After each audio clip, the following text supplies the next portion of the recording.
Hey, what's going on, everyone? Welcome to Practically Tactical. This is our live show streaming to you on YouTube, but you can also catch all of our shows on iTunes in a podcast format. We've picked up a bunch of new subscribers as of lately, so for you new guys out there, thanks for tuning in. Welcome to the show. I appreciate you guys subscribing. For all of the old subscribers, which are already in chat out there talking already, I appreciate you guys coming and watching the show. I really do appreciate it. Without you guys, there would be no show. We got Rob, Marty, Jesse, Bravo, Thomas, Tyler, one of my favorite people, Goat Killer. That's just one of the greatest YouTube names ever. Goat Killer 68 is here. Then of course, a bunch of people out there. So appreciate you guys tuning in and watching. Tonight is going to be a fantastic show. For you guys out there, if you got any questions, throw them into the chat, and I'll do my best to grab them and copy and paste into my little notes over here, and then answer questions as we go through the show as the best we can. So for everybody out there, if you like what we're talking about, please hit like, and if you guys would share this video, let's get this information out. Let's get people talking about it. Let's get people acting on this information. That's the important part. But let's go ahead and start the show. Welcome to Practically Tactical, episode 83, brought to you by the Firearms Radio Network. The Practically Tactical show is a slightly more practical approach to the firearms lifestyle. The show features a roundtable discussion about guns, gear, shooting, and freedom. Freedom. Wolverines. With some of the best firearms instructors, shooters, and figures in the firearms industry. For more information on the show, links to our guest guns gear we discuss, please visit practacpodcast.com/083. On this episode, it's going to be quite the dandy, and in fact, we talked about this, I want to say, 20 episodes ago, Trek? We mentioned it at the beginning, we'll say, but it's finally come to fruition. We're going to talk about Trek's trip down to the border down south. So we have Trek from MDFI on the show, trainmdfi.com. And then for this heavy of a subject, I have on our good buddy Scott from Modern Samurai Project. He's in the co-host chair, and he's going to help me guide us through this voyage of learning and information. So Scott, thank you for joining me and help me out with this. Yeah, man, my pleasure. As the token minority, I hope I offer something good. Well, you started off with a fantastic patch on your hat, so. There it is. There it is. So we can't see Trek, so I'm representing MDFI in his stead. So, yes. Anyway. So, Mr. Trek, thank you for coming on, sir, and discussing this with us. And for everybody out there, we've mentioned it before. Trek does tons of amazing things for a lot of different causes, one of which would be raising funds for the Brian Terry Foundation. So I'm sure we're going to get into it later, Trek, but if somebody wants to help you out with funds or gear or whatever else that they can send to you, how should they go do it?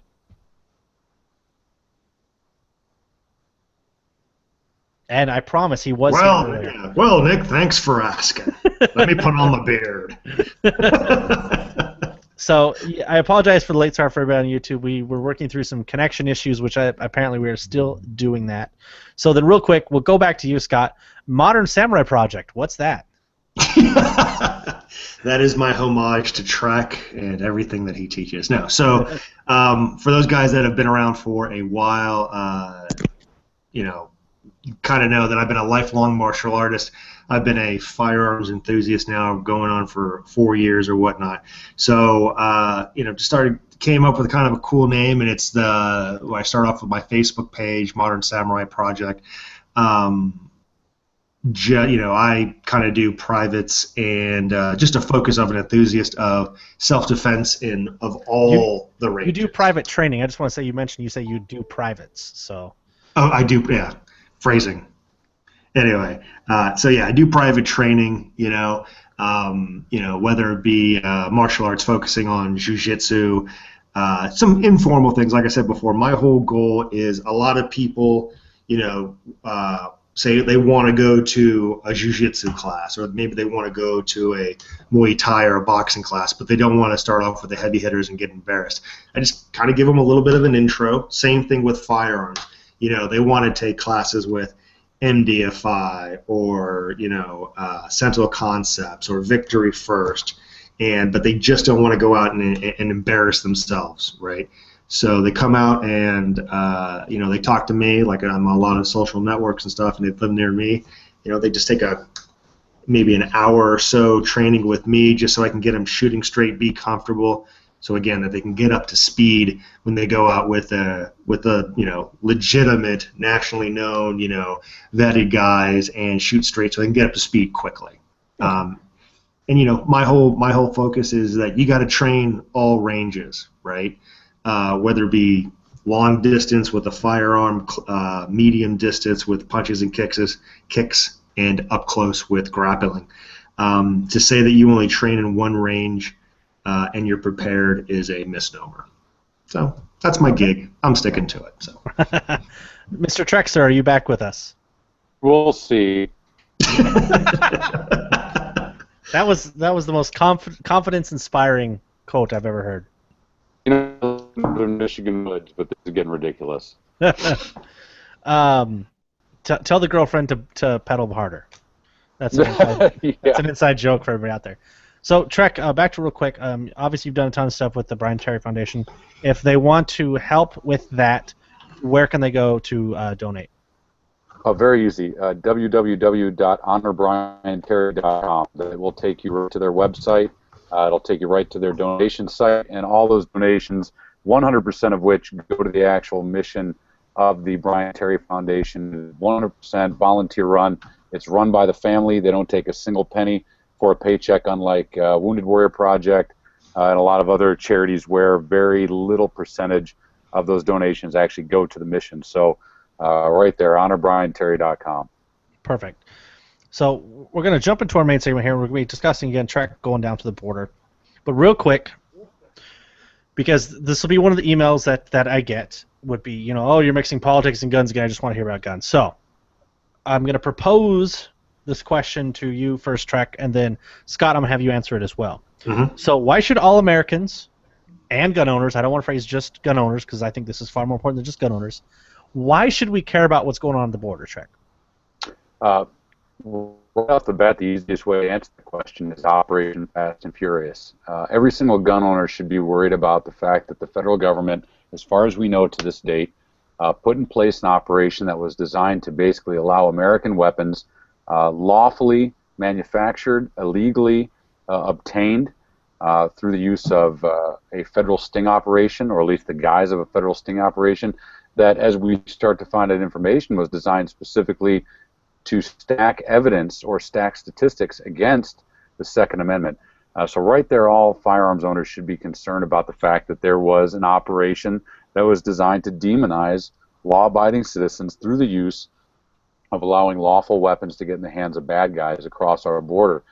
Even more so is the fact that we have an open border with criminals, violent criminals, streaming across. So anybody that's within 100, 150, 200 miles of that border should probably be paying attention as a firearms owner, because, as we're going to talk about, there's not much standing between the bad guys and our American citizens that are living within what the Border Patrol, U.S. law enforcement, and the cartels would call a contested zone in the United States. Yeah. So, what for you, Scott? Why are you concerned? What makes it hit home for you? So, as a person, and to clarify, everyone sees my picture here and goes, Scott Jedlinski. How does that Asian dude have a Polish last name? So I'm an Air Force brat. My dad was stationed in Korea during the Vietnam War, and they thence had the largest Asian man ever made. But that said, I've lived everywhere, right? And I've lived in the Midwest, I've lived in the South, I've lived on the West Coast for the majority of my life, and now I live in Virginia.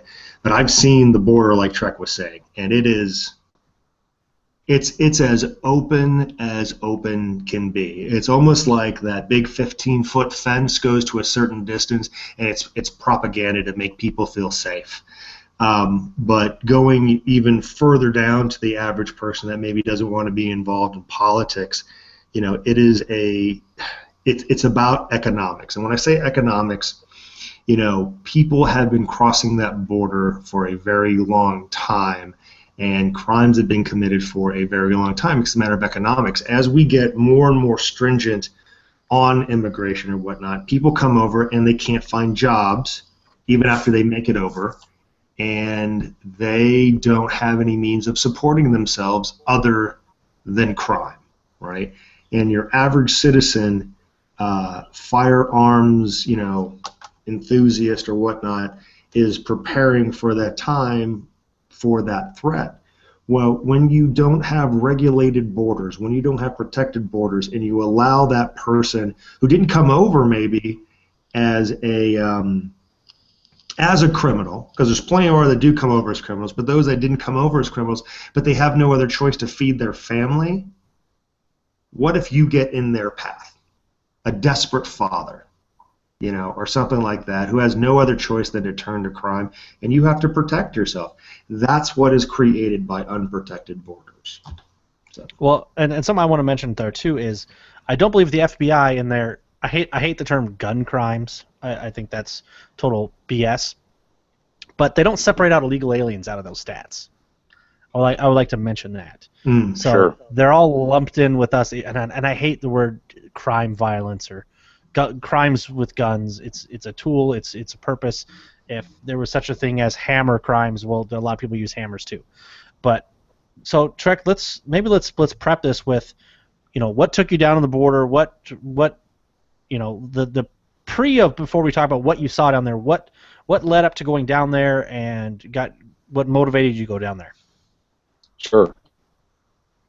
The honor to attend the dedication of the Brian Terry statue at the Brian A. Terry Border Patrol Station in NACO or Bisbee, Arizona, with the Terry family last year. Excuse me, as I was, and you see the amazing. The statue is amazing, and it was done. Shadow Valley Weapons. One of the Border Patrol agents himself was actually involved in the making of this amazing statue, the likeness of the famous Brian Terry picture where he has his BORTAC team member on his shoulders, and he is refusing to quit. And this was who Brian Terry was.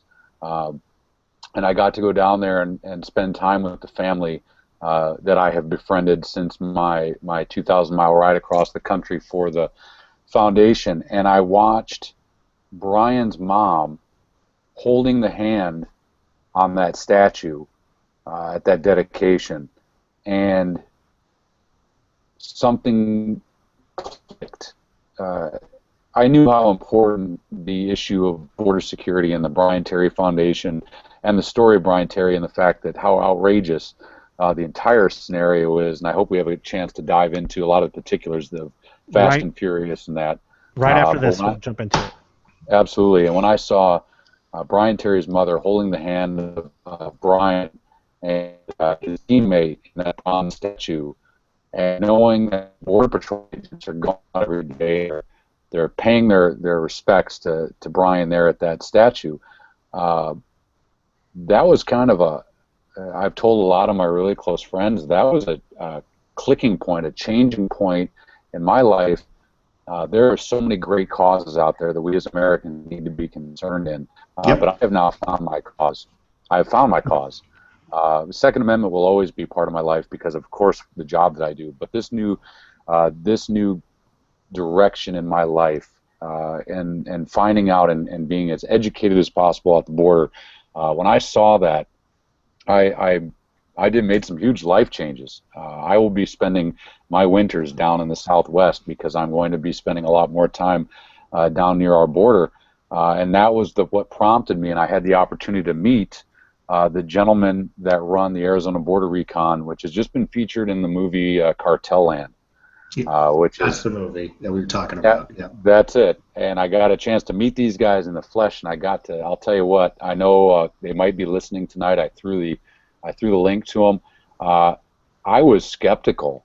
I'll be the first to say it. When I met these guys, and I've heard of Operation Ranch Rescue, the Minutemen Project, all of these different groups that have been down there on the border, something has always happened where something wasn't being done right. And so I got to spend 2 hours talking to these guys, and I asked them some very pointed questions about what they were doing, and I wanted to test their.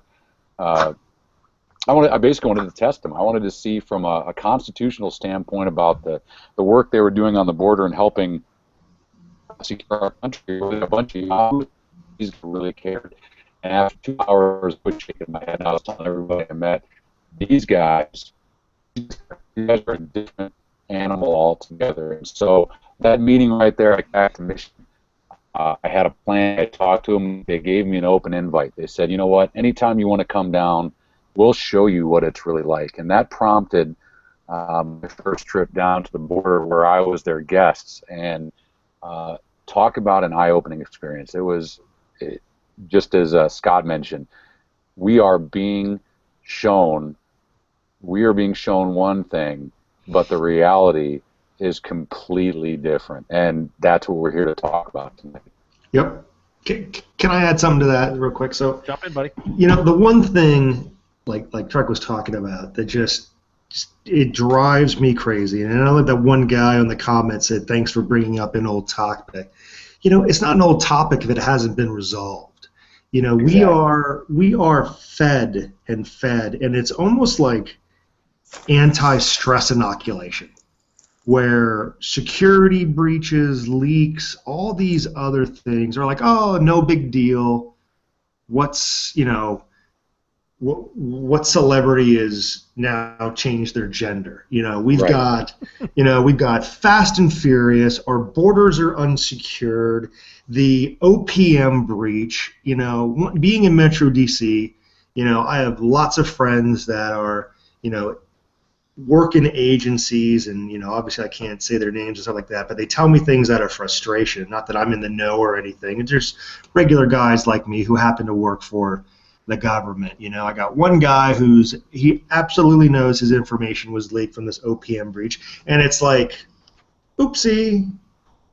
You know, it's like, oh, so China has everybody's information. That's awesome. I got another guy that works. What's that? That's no big deal, right? No big deal. Yeah, it's hey, don't worry about it. It's like watching 24. In an hour it'll be gone. Don't worry about it, you know. It's, you know, I got another friend who works in a high level, you know, he's high level at an agency specializing in cyber stuff. And again, I can't say his name and stuff, but I asked him about the leak, and he goes like, dude, we're effed, you know. And I'm like, awesome. And it hits the news, and everyone's like, oh, whatever, you know, what's on TV, and hey, Nick, thanks for bringing up old news. It's like, dudes, wake up, you know? Right. Well, I gotta mention this too. We went 20 minutes without talking about the Kardashians. Can we do that real quick? Yeah. God help us all. Yeah. So, for Trek, let's go into that. So, for those that might not be familiar with Brian Terry and the situation that happened down there, can you walk through what led up to that, what happened, and then kind of what happened after? Sure.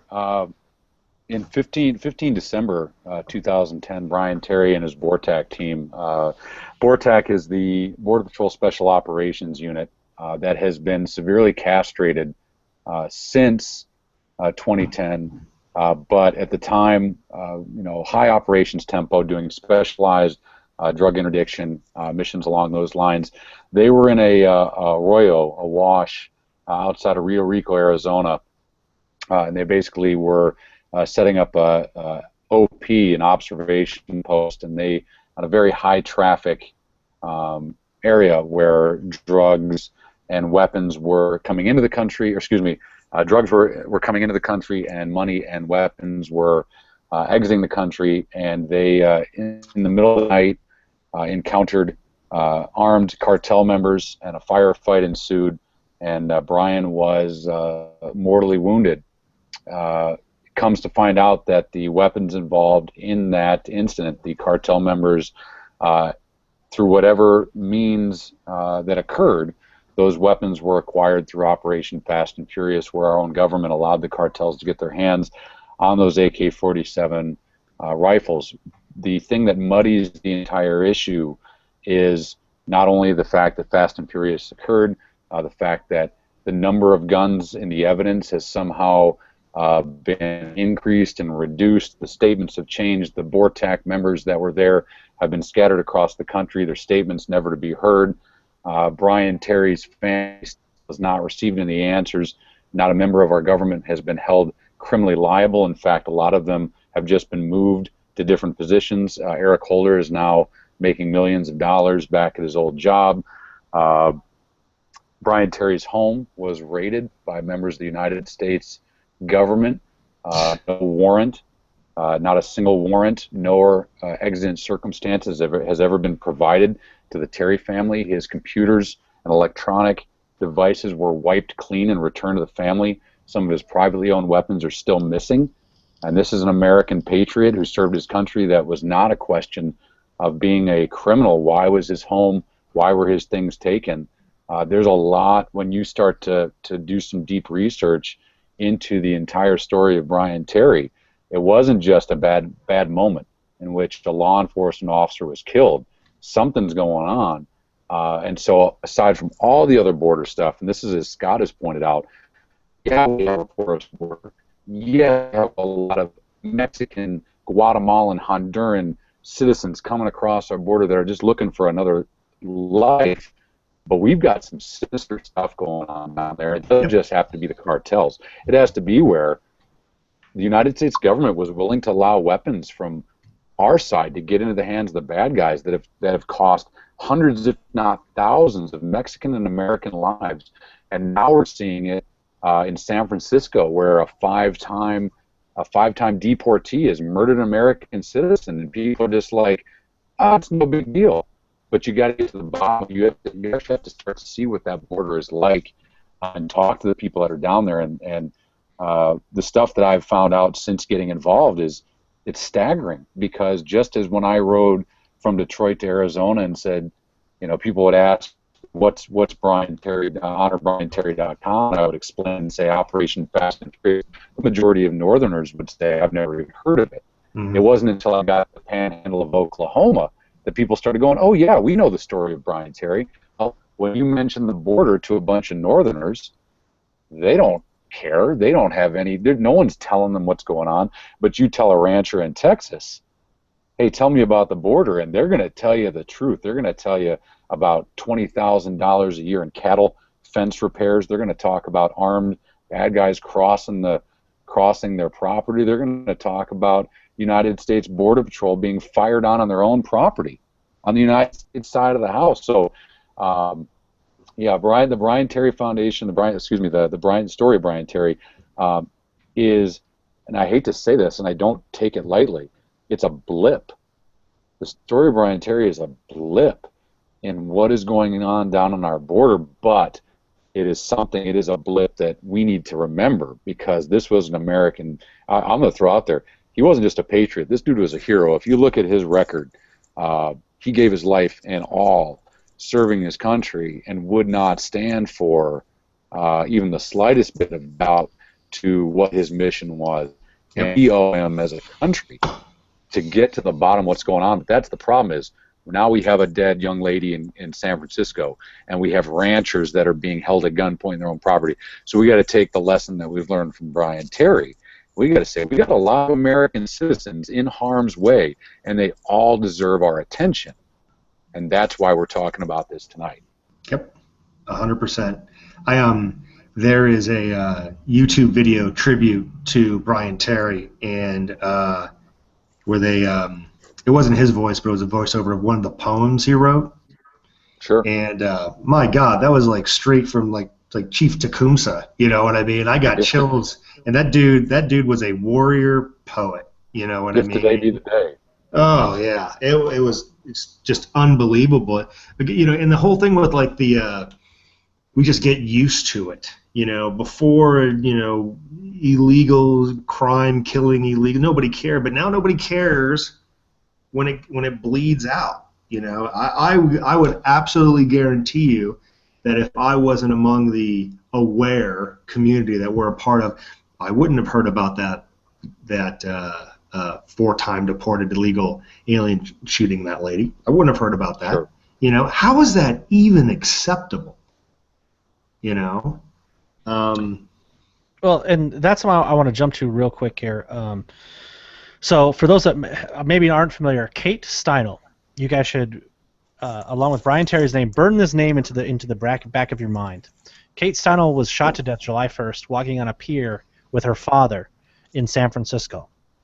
She was killed by a five-time, like, you would think, okay, this guy's been deported 3 times. Like, 3 would sound amazing, wouldn't it? A guy's been deported 3 times, let alone 4 times. A guy that's been deported 5 times, and by the way, made a statement saying the reason he keeps coming back is he comes back to San Francisco because they have this little sanctuary city rules where basically they don't let them, if they get captured, they're not turned over to federal agents, and he's not deported. It's pretty simple. But Kate Steinle was murdered by a 5-time deported illegal alien. I know some people may have fainted by me saying that word too. Illegal alien. Killed by a .40 caliber handgun, 40 Smith & Wesson, and that gun itself was somehow taken or removed from a federal agent's vehicle. I think they're still trying to figure that how somehow he got the gun of a federal agent. Yeah, whoopsie. But to me, does it literally sound like Fast and Furious 2? Mm-hmm. Someone was killed by a gun from an already illegal alien. I'm not saying they are the same by no means. But I'm saying that there's this repeating thing going on here. Then let's talk about the story in Washington State. An illegal alien killed his girlfriend and shot the girlfriend. Took the 3-year-old son and put both of them in a car. The 3-year-old son was alive and burned the car, the 3-year-old, to death by an illegal alien. Yeah, the reality, and the stories you're talking about, yes, they're pulled from current news. The worst part is that we do see American citizens do just the same atrocious things. That's true. The worst, and you're right. I mean, the fact is, and we need to talk about, and the policies of our country need to be discussed, and they need to be discussed at length because, as I mentioned with Fast and Furious, or let's talk about the IRS supposed to learn 54,000 plus emails that have somehow been deleted, Hillary Clinton that has somehow, the Secretary of State had a private email server, that all those things have been destroyed even under subpoena from Congress. I mean, we can only boil it down, just like we talked about with gun owners, responsible or irresponsible. There's only 2 choices here, and it's ignorance or intentional. And I have a hard time believing that these United States of America are run by a bunch of ignoramus. Right. They are knowing full well what they're doing, and what needs to concern us is the why. And the best thing that I can use as an example to this, when I went down and met Naylor and Spartan, aliases of the 2 gentlemen that run the Arizona Border Recon. If you get a chance, watch Cartel Land. I'm going to let you know right now after my time. Take it for the Hollywood docudrama that it is. From what I understand, the editing has made them out to be quite the yahoos that only a Hollywood director could make them look like. But I got to meet them, and I have 7 hours of audio interview sitting at the kitchen table 100 yards from the border in a little tiny town that they operate out of that I can't disclose. And we just talked, and we talked while surrounded and truly in cartel land, in this little tiny town right on the U.S.-Mexico border. And the stuff that they kept telling me that they could back up with factual evidence was staggering. And one of the things that really stuck out to me was when we start talking about, is it ignorance or is it intentional? We have illegal cartel drug mules that come across our border. And there's much more to this story, but just the number alone, they can cross the border with hundreds of pounds of drugs. And if they're not carrying a weapon, if they're captured with these 100 pounds of drugs, whether it's methamphetamines, marijuana, cocaine, whatever it might be, they are, if it's the first, especially if it's a first-time offense, they're relieved of those drugs. The drugs are taken into evidence. They get processed, and they are deported within 48 hours. And the joke that they had was, it's a bus ride and a Happy Meal. They literally get a Greyhound equivalent bus, and they get a fast food meal, and they are expedited within 48 hours back to Mexico, where they can reload, re-equip, and do it again. If you are an American citizen in Tucson, Arizona, and you're captured with an ounce of marijuana, you're looking at a prison sentence. Yep. So we have to understand that it's not the Border Patrol, the guys in the green that are deporting these guys within 48 hours because they want to. They're under SOPs. They're under laws that they have to get these people out within 48 hours. They can't detain them for any longer. So somewhere, and I haven't had a chance, I mean, I'm a private investigator, but I'm running another business. I don't have the time right now to dive into it, but believe me, as soon as I do, I want to find out what lawmaker signed their name to the law that allows a drug cartel mule who is illegally here in the United States to have hundreds of pounds of drugs to be considered personal use, and they get deported within 48 hours, but an American citizen is held to a felony level conviction for a minor part of that crime. And this is, so it's a policy thing, and believe me, I can talk for hours about all of the different things that our lawmakers are doing to allow this environment of lawlessness down on our border happen. So let's jump into that track. So for your time down there, and with the guys that are operating out of there, what I of course I have to use some of this media stuff to our advantage, and so I talked about Sure. that the Mexican military is coming on to U.S. soil, Right. and do it, for lack of a better term, I'll say doing operations, for lack of a better Sure. term. But if it's probably playing out. So for those that there was a couple people like, oh, you're into. Actually, that's what I wanted for tonight's show. I literally wanted to start it with a tinfoil hat on, just to be kind of a little kind of sarcastic. But so for all those that are out there, and we're going to jump into more here, but I just want to mention, so if you think that is just crazy, what do you mean Mexican military coming on U.S. soil? There would be a huge deal about it. Just Google, I'm serious, just Google these few words. Google Mexican military U.S. soil. Just click on the first Google link you see. It takes you to a Blaze.com article where it, from a Department of Homeland Security report, talks about that the border security, the Border Patrol is running a raid on a drug raid of some sorts, and a Mexican military helicopter flew onto our soil and fired upon our Border Patrol. Uniform Border Patrol in the field. Yes. Yep. And that's just the first Google link. I didn't even go down the rabbit hole because I'm sure there's more. But I wanted to get out there. This is not. We're not talking about crazy stuff here. We're not talking about this one little minute, little crazy accidental. They accidentally flew over. They accidentally pulled the trigger. We're not talking about that. But yeah, U.S. Border Patrol vehicles with the white vehicle with that bright green stripe. That's you're not exactly going to mistake that for something else. Yeah, exactly. Right. Yep. So I had to get that off my chest there because that was. No, you're right.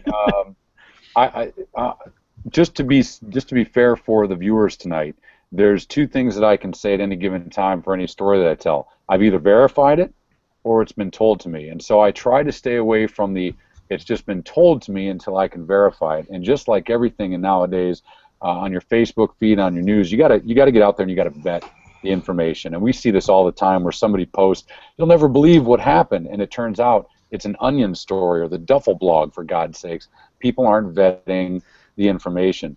But you're absolutely right. The U.S. Border Patrol has been fired on by Mexican military. That has been confirmed. We just had a Border Patrol helicopter that was not necessarily shot down, but it was shot. And it made an emergency landing due to fire from the Mexican side.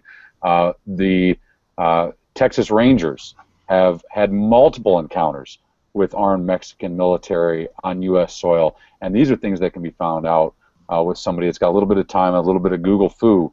And so I can only speak from my experience and what I saw. But yes, you're absolutely right. Do a little bit of research, and you will find that we have quite a few engagements. We have quite a few instances every year where our U.S. law enforcement are encountering armed Mexican military on our soil. And the big question is, are they lost? Once again, incompetence, or is it?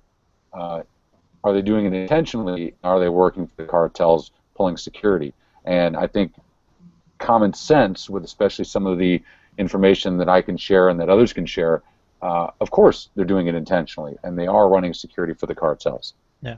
So here's a question for you, Scott. Let's say you were just a regular person. You weren't into guns. You were just a regular person. And I came up to you and I had evidence to show you, hey, the Mexican military is coming onto U.S. soil, firing upon our own border patrol. Wouldn't you be like, this is insane, why aren't we doing something? I mean, Yeah. if you didn't have the same frame of mind, just a regular, Joe Blow guy, wouldn't you think, like, that's literally like almost an act of war? Right. So here's the horrible cycle that happens with the average citizen, right? In that they go, okay, so let me get this straight. Even if I believe what you're saying, my representatives, my government, and more importantly, my 7 o'clock local news ain't making a big deal out of this. So they probably know more than you and I do, so it must not be a big deal. So put your tinfoil hat back on. That's how they think. I have been told by as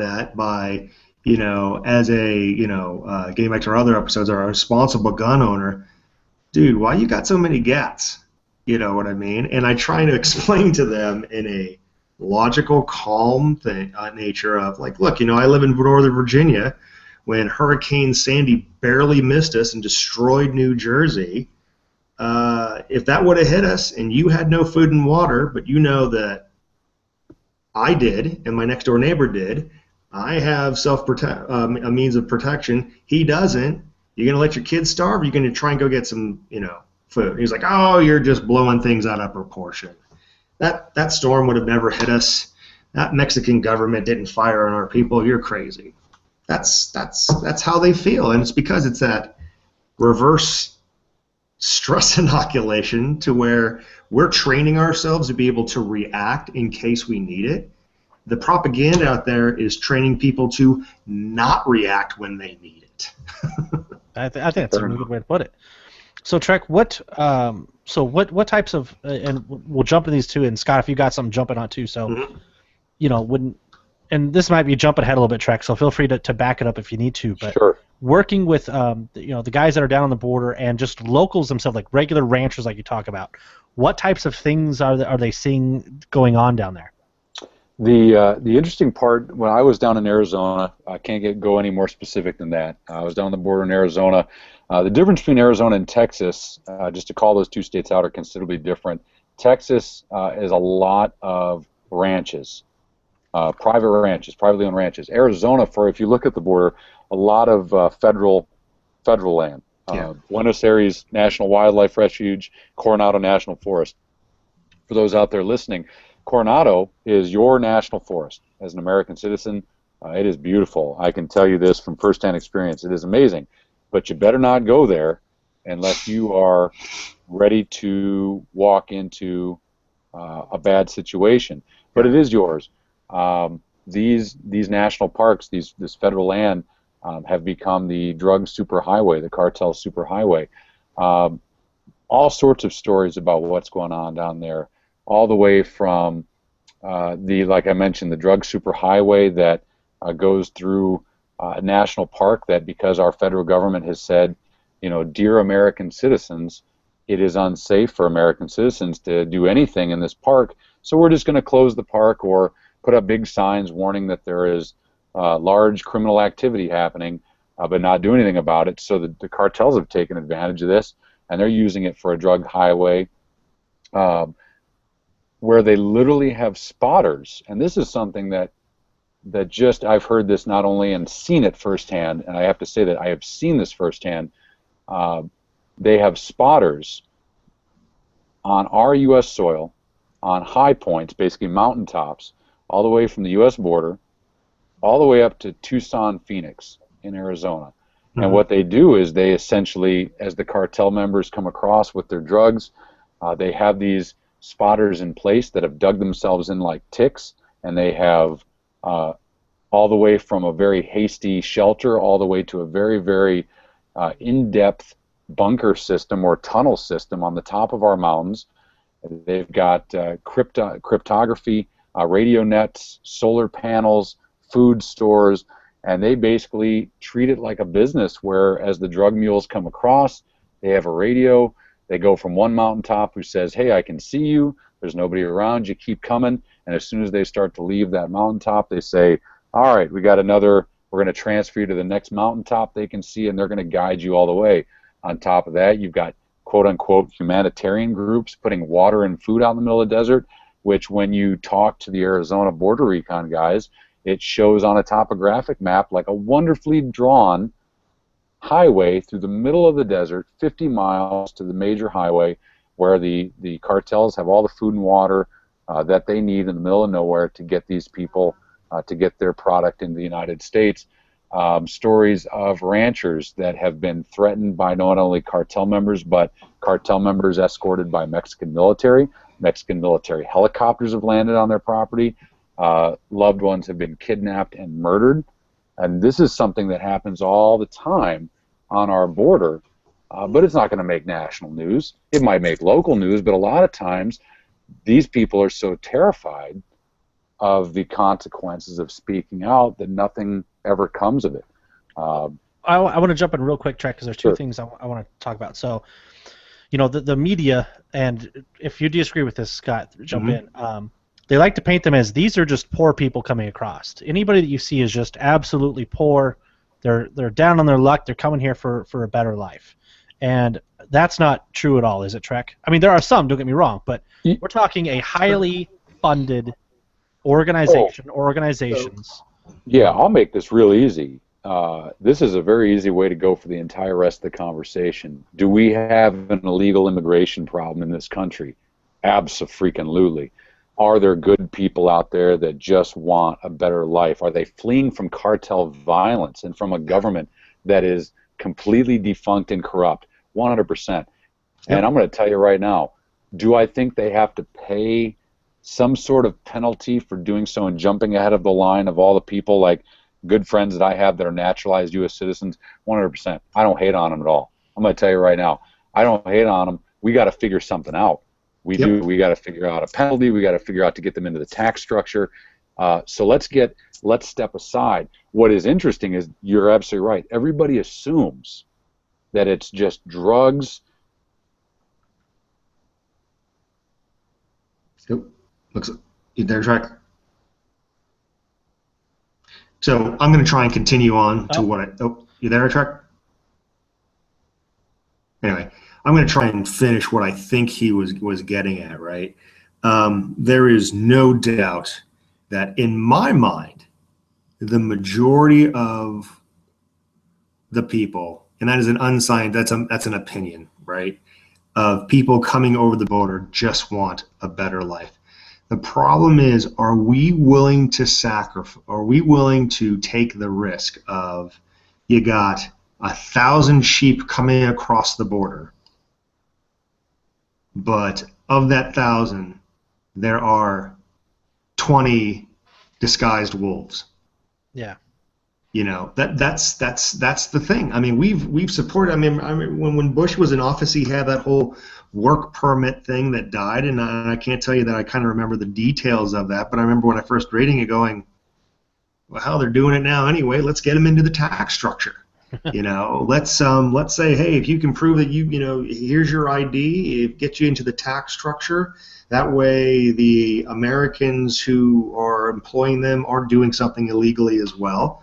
Why can't we work them out? And if you know what, you're good after a couple number of 5 years, you're vetted.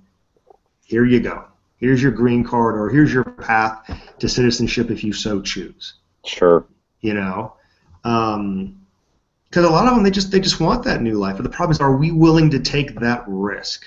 Is this social humanitarian thing that we all want to do? We all care about our fellow man, regardless of how jaded you are. Are we willing to take the risk that within that 1,000 people that are well doing? Are we willing to take the risk of the 20 cartel members, or even worse, the 5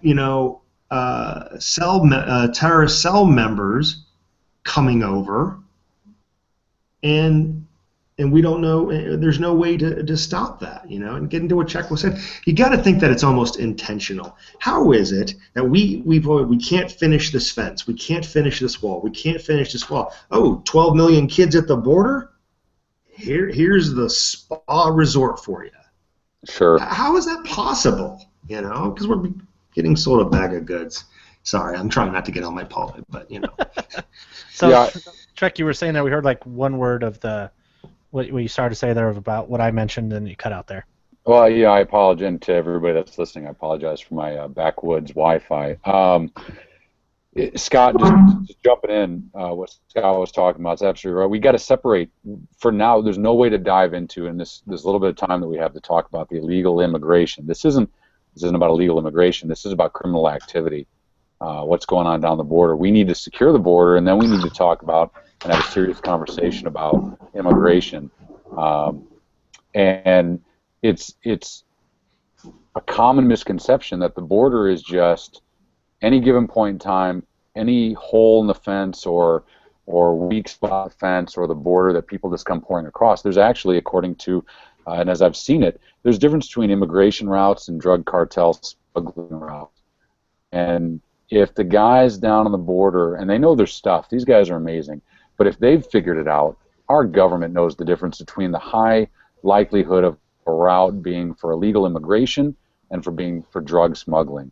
One of the best stories that I had, though, and we have to talk about the importance of someone that's coming across to the United States to find a better life, or are you just coming in to milk the system? And the cartels are absolutely milking our system, and I've got multiple examples of that. But one of the stories that the Arizona Border Recon guys told me is that they encountered a group of illegals that were coming across. They had been encountered. They had basically surrendered, and they were waiting for Border Patrol to come take them into custody. And one of the individuals raised his hand and said, excuse me, in perfect English, said, excuse me, can I talk to you for a second? And when they talked to him, the guy said, listen, I've been living in the United States for 20 years. I just went home to visit some family members. I've got a wife and kids up in America. Can we work out some sort of deal? And as Naylor tells, he said, let me ask you one question. You've been living in the United States for 20 years. You've got a wife and kids, and you've been living off our system. In 20 years, you couldn't even contemplate getting your citizenship? And the guy was just dumbfounded, according to this question. I've been in here 20 years. I've been living illegally, and I never even thought to try to actually do it the right way. And so there are people that they're not just looking for a good life, they're looking to milk our system. And we have the example of the woman who just walked across the stage in California, was given college tuition on a silver platter by taxpayers.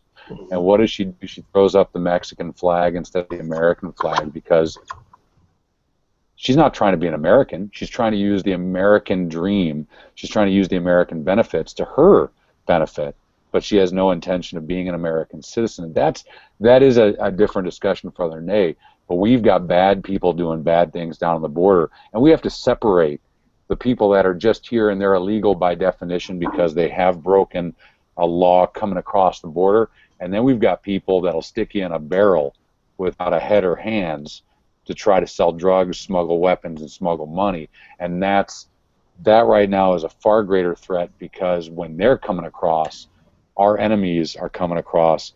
The guys down the border have told me that not only have they stopped Mexican, Guatemalan, Honduran, Pakistani, Iraqi, they have encountered all these people coming across our southern border in one way, shape, or form. These are when we need to start having this discussion of, we're not hating on Pakistani, we're not hating on Iraqi, but we have some serious problems if people from that far across our nation, especially with what's going on in the Middle East, if they're making it across our border and we're not knowing about it, we got big problems. We gotta do something about it.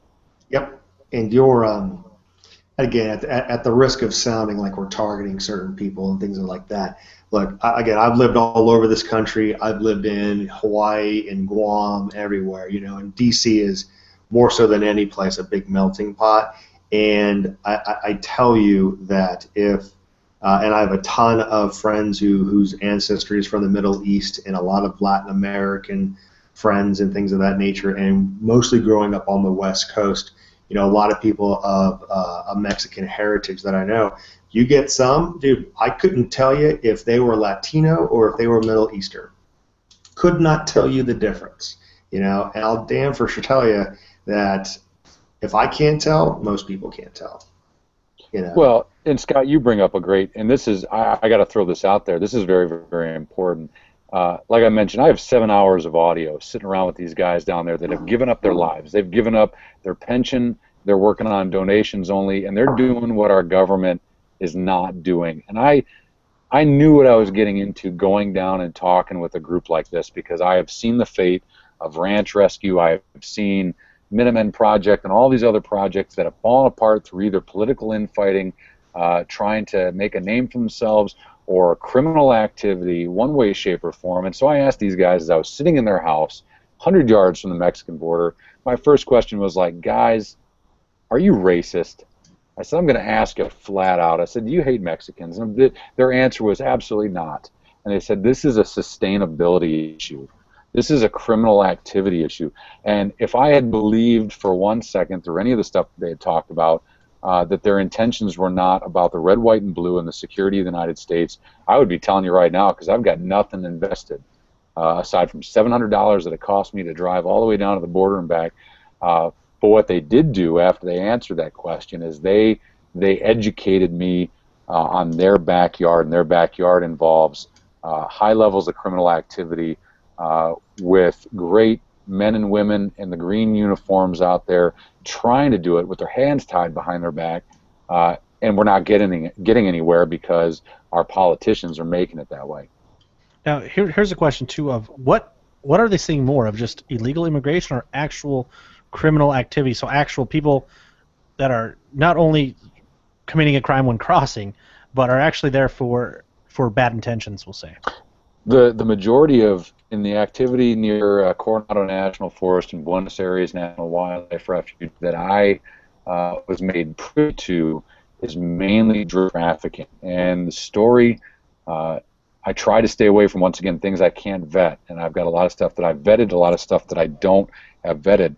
So I'll tell you a story right from my very eyes. I had the opportunity to go into Coronado National Forest with Naylor. Took me 32 miles. We did a 32-mile day on my birthday, 24th of April of this year. It was an eye-opening experience. I got to see that fence that was in the video that you showed, and then I got to watch that fence just end, and it becomes a Normandy-style vehicle barrier. And that barrier either those hedgehog barriers are either there, or it just becomes pretty much 3 strands of sea wire out in the middle of nowhere. Beautiful terrain, all sorts of sign. We encountered lots of sign. I'm blessed to have had some tracking training from Freddie Osuna from Greenside Training, and got to actually use that in the field, and we saw lots of sign on dirt roads, footprints. I actually have a handmade sock mock, basically a boot that the cartel mules use.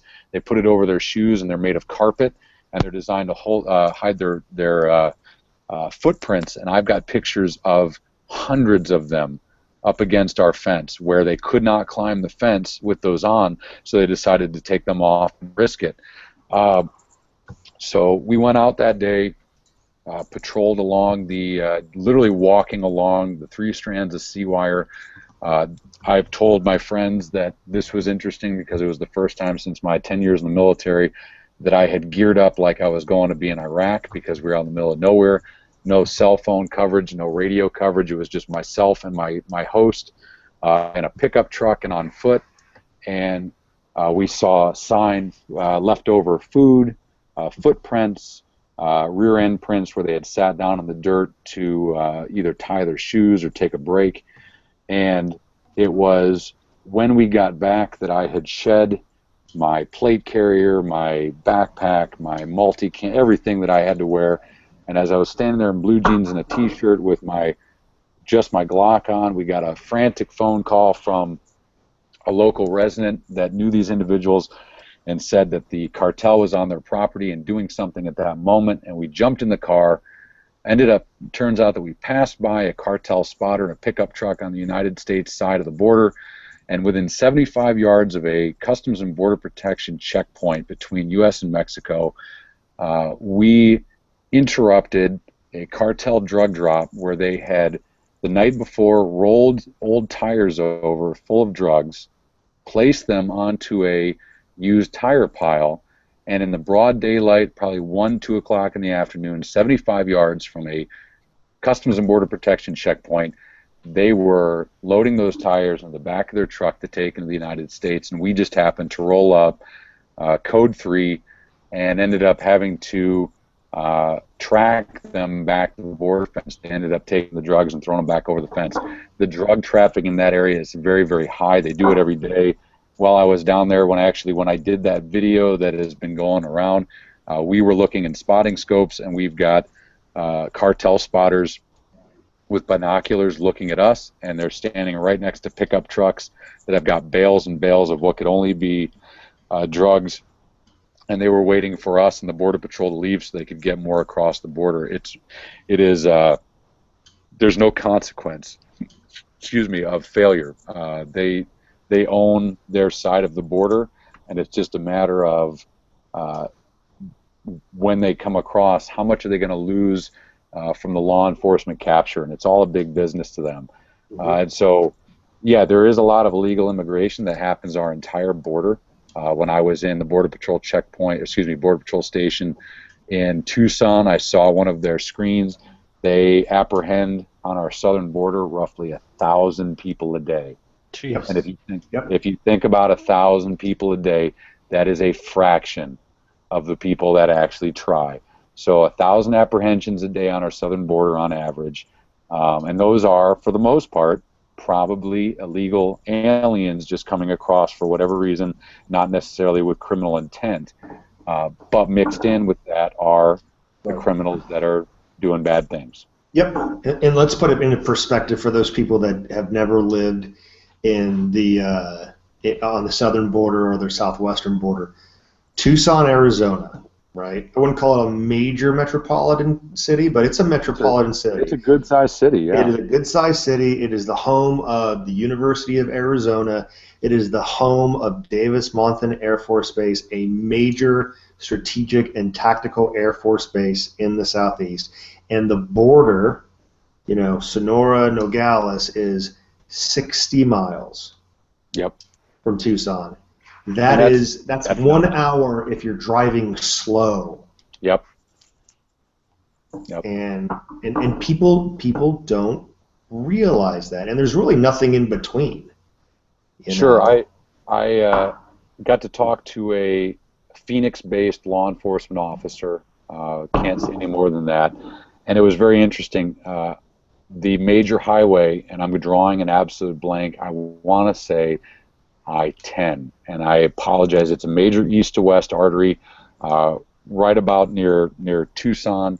The U.S. law enforcement and the cartels consider that the actual U.S. border, and that's roughly 60 to 100 miles north of our border. So you have a criminal enterprise, the Sinaloa cartel or whoever it might be, that believe that our United States sovereign nation doesn't exist below that highway, because their goal when they send their drug mules across is to get to that highway where they have scheduled drug pickups where a car pulls over the side of the road, they throw their bales in the back of the truck, and then what these guys do once they're free of their drugs is they walk to the nearest Border Patrol checkpoint with their hands up, claim to be an illegal alien, and they get deported the 60 miles back to Mexico within 48 hours with a Happy Meal so they can load up and do it again. So just as Scott mentioned, this is scary stuff, not only from if you live in that area, but we have valuable national security interests in that area. And if an untrained drug mule can make it 60 miles across open American desert, you're telling me that some battle-hardened guys from the Middle East or anywhere can't do it? They can't buy their way into the United States? So there's multiple facets to this. Is it just Mexican drug crime? Is it international terrorism, it doesn't matter. We got to do something about this. Here's a question too, Trek, that maybe this will help with the scope of what's going on. When we talk about that, what are we talking like quantities here? I don't know if that number's even known, but one team or group or whatever, when they're looking to get drugs in, what quantity or amount or weight or whatever.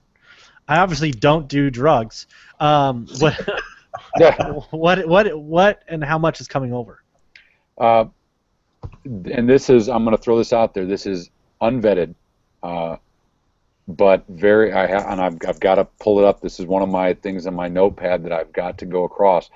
It used to be that there was a very small amount of drugs legally up to a certain felonious charge that an illegal could come across.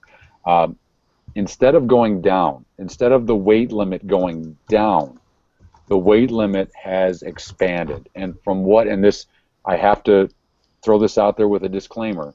From what I have been told, an individual can have up to, an illegal drug mule, unarmed, can have up to 399 pounds of drugs on their person or in their party when they're captured to be deported toot sweet. You think of this and you're like, that amount of drugs, and that's considered we're going to deport you back to the country of origin that you came from, where we know of U.S. citizens that are using small amounts, far, far less than that in American cities for personal use. They're seeing prison sentences, and we have these drug mules that are getting a slap on the wrist, and they're being deported so they can come back and do it again. And as long as they're not bearing weapons and attempting to harm law enforcement, the drugs are confiscated and they're deported. But what gets me is, I get that there's a process: confiscate the drugs, deport the bad guy. A lawmaker or lawmakers in the United States of America has had to sign off that the drug amount will increase versus decrease for criminal penalty. This is one of the things I'm really looking forward to when I have the free time. I need to look into, because I want to find out which politician's name is on this legislation that requires Border Patrol or any federal agency to deport these individuals versus charges that any American citizen would be victim to should they have committed the crime. And it's scary. Yeah. So two facts. Oh, sorry to jump in there, Nick, but Truck, I think the interstate you're talking about, if I'm not mistaken, is Interstate 10. Thank you. Yep. Yeah, and Interstate 10 touches certain parts of the Californian border, basically is the bottom third of Arizona. It is the bottom quarter of New Mexico, touches touches the border of New Mexico and Texas. It takes up a third of Texas, which is a whole lot of land. And it goes through the bottom quarter of Louisiana all the way through to Florida. So it's a major interstate. It takes up a lot of U.S. soil before you touch it.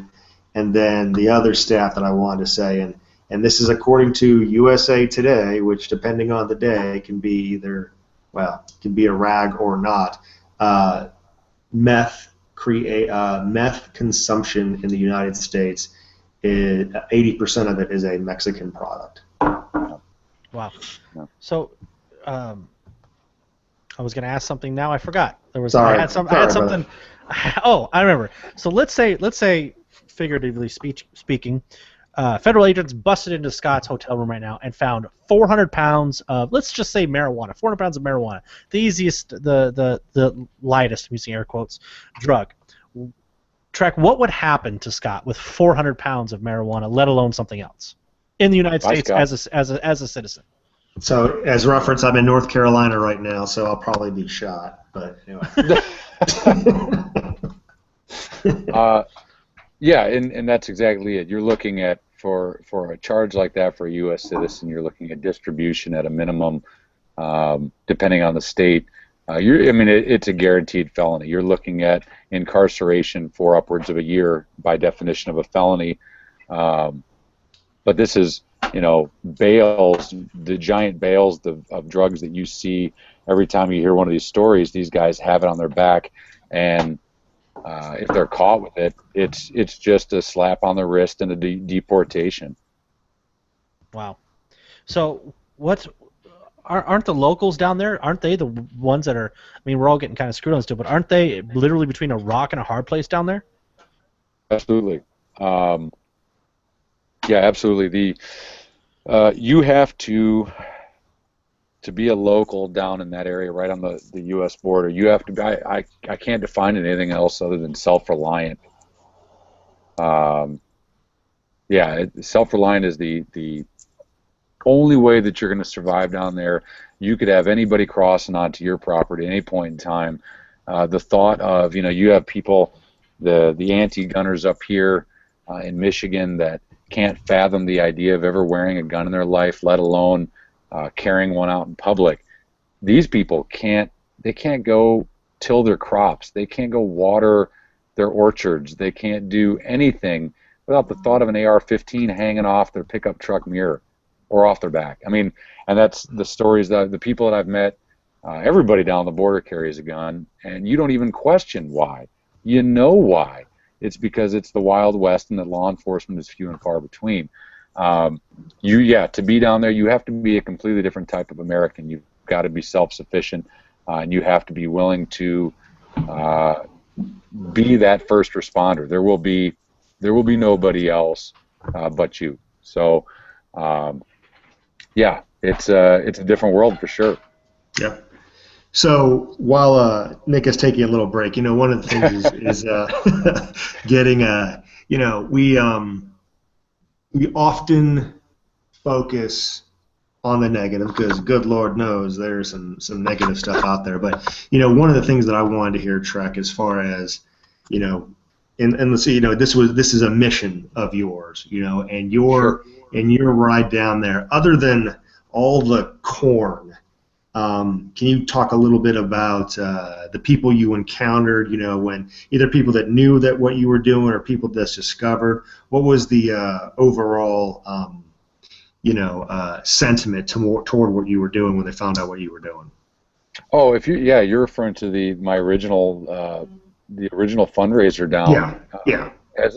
As I mentioned, when I left Flat Rock, Michigan, I made my speech, talked about how the majority of Americans care, and that's kind of the ongoing joke. What are the Kardashians doing today? What's the trending things on Facebook, the trending things on Instagram? And unfortunately, that stuff doesn't matter in our life. And so as I went south, Michigan, Indiana, Illinois, Missouri, beautiful Missouri, Kansas, not so beautiful Kansas, sorry, Kansas residents. It's windy there.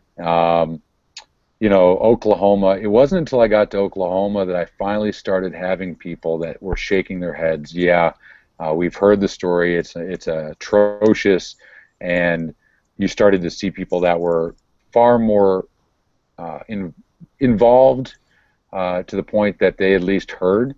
I was shocked, though, at how many of us in the United States, not only would they ask me who was Brian Terry, but after I had told them the story, it was kind of a ho-hum type of thing. I met some great people, though, along the way. There was a biker bar, and I mean, literally, I felt like the movie Fletch 2, where I was a cyclist, and I walked into a biker bar, and these guys wearing leather and with their motorcycles, once they found out what I was doing, these guys were some of the most generous people, military veterans and law enforcement supporters, and they were throwing donations left and right. But yeah, the sad part is not many people knew. The best part is that I had the opportunity to spread the word and get so many people involved. Just to throw a little bit of something on the fire, I did talk to Michelle Terry today because of Trek's Trek and because of Danger Zone 3 this last year at SHOT Show. The Brian Terry Foundation was able to give out 8 scholarships to young people starting a career in law enforcement. That is amazing. That's why we do what we do. So, even if that ride was not as successful as I wanted it to be, it started something, and that's what's important. So we're going to keep that momentum going. But for sure, I mean, that thing was so inspiring. I mean, I think I donated as soon as I saw it. Being part of our community and all the people, whether it be from Fire Lance and the different people that shared it, Doug and ETI and those videos, and I think you saw the Facebook post that I put later on just to keep that flame going, and hopefully some of those people that liked and shared it also donated. But you know what? The problem's not resolved. All of us have a responsibility, and if you meet 50 people that they just like, well, ain't nobody got time for that, you're going to meet that one person that's going to go, you know what? I need to donate to this because it matters. I need to be aware because it matters. And we on this podcast and the people that we associate with as responsible, aware people, you gotta get out there. You gotta find that one person, because that one person makes a huge difference. That one person can donate there and help to get to those scholarships. And those 8 people, I guarantee you, are going to save lives. Yeah, you're absolutely right. And the thing that I try to put in perspective, think of the person in this world that you love the most. And that was Brian Terry, and to Brian Terry's family. And you've got a family that has lost a loved one that served his country, gave up everything for his country, and they're not getting answers. And one of the things that got me and why we're talking about the subject tonight, it was 2010. It was December of 2010. Not a single person in the United States has been held accountable criminally in any way of Operation Fast and Furious. They've all been moved around. There's been a lot of people that have changed jobs, but nobody's been held accountable. Only one of the illegal cartel members is in prison. He was imprisoned and sentenced in a closed trial that the family of Brian Terry was not even allowed to hear. I'd be very, very curious to know what exactly happened in that closed trial. In September of this year, 2 other individuals are set to be tried for their involvement in the murder of Brian Terry, and 2 others are at large in the country of Mexico. So I ask you, and what I tell people is, ask yourself, if this was a loved one, are you just going to let it go? And that's what we have to ask ourselves is, let's look at the big picture. It's not just Brian Terry. We are losing our country because of actions of a few, and they're not being held accountable. And so we need to stay on task. And I get it. There's going to be people out there that listen to this podcast. I got nothing. I'm too busy with my life. I'm too busy with this and that. I get it. But pick a cause. And if it's the Second Amendment, pick the Second Amendment. If it's border security, pick border security. But get involved in something, because I'll tell you what, it seems like this country is self-destructing on fast forward lately with the stuff that we're seeing in our news. So, take what you will from this broadcast. Get involved if you want to, or find another topic and get involved. But don't just post meaningless Facebook posts of old news. How about you write a letter? And when nothing happens, then tell us your next step, and we can work together. And when it is old news, it's old news because we got it taken care of, and that's what's important. Yeah, stuff is old news when it gets solved. Exactly. I'm quoting you there earlier, Scott. Yeah, for sure. Yeah.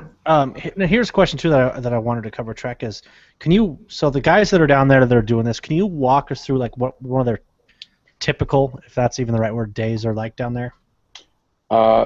I only spent a few days down there with them. I'd be absolutely happy to. When I pulled up to AZBR HQ, they literally are within a stone's throw of the Mexican border. Very small town. They have refurbished an old abandoned home in this town. They're renting it from the property owner. They're fixing it up. When you get to hear these guys' story, you have 2 military veterans who have given up. Literally imagine waking up tomorrow and saying, F this cubicle, I'm going to go down to the border and I'm going to do what our government should be doing but isn't, and I don't know how I'm going to make a living. And that's how you start the journey into meeting these guys.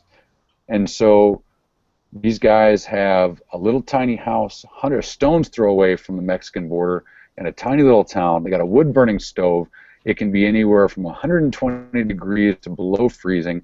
They got scorpions and snakes and all sorts of In fact, we were having a conversation one night, and a damn camel spider came over the top of the couch. Oh, and if you want to see me levitate with a tomahawk in my hand off the ground, that's a great way to do it. It was quickly dispatched by one of the guys.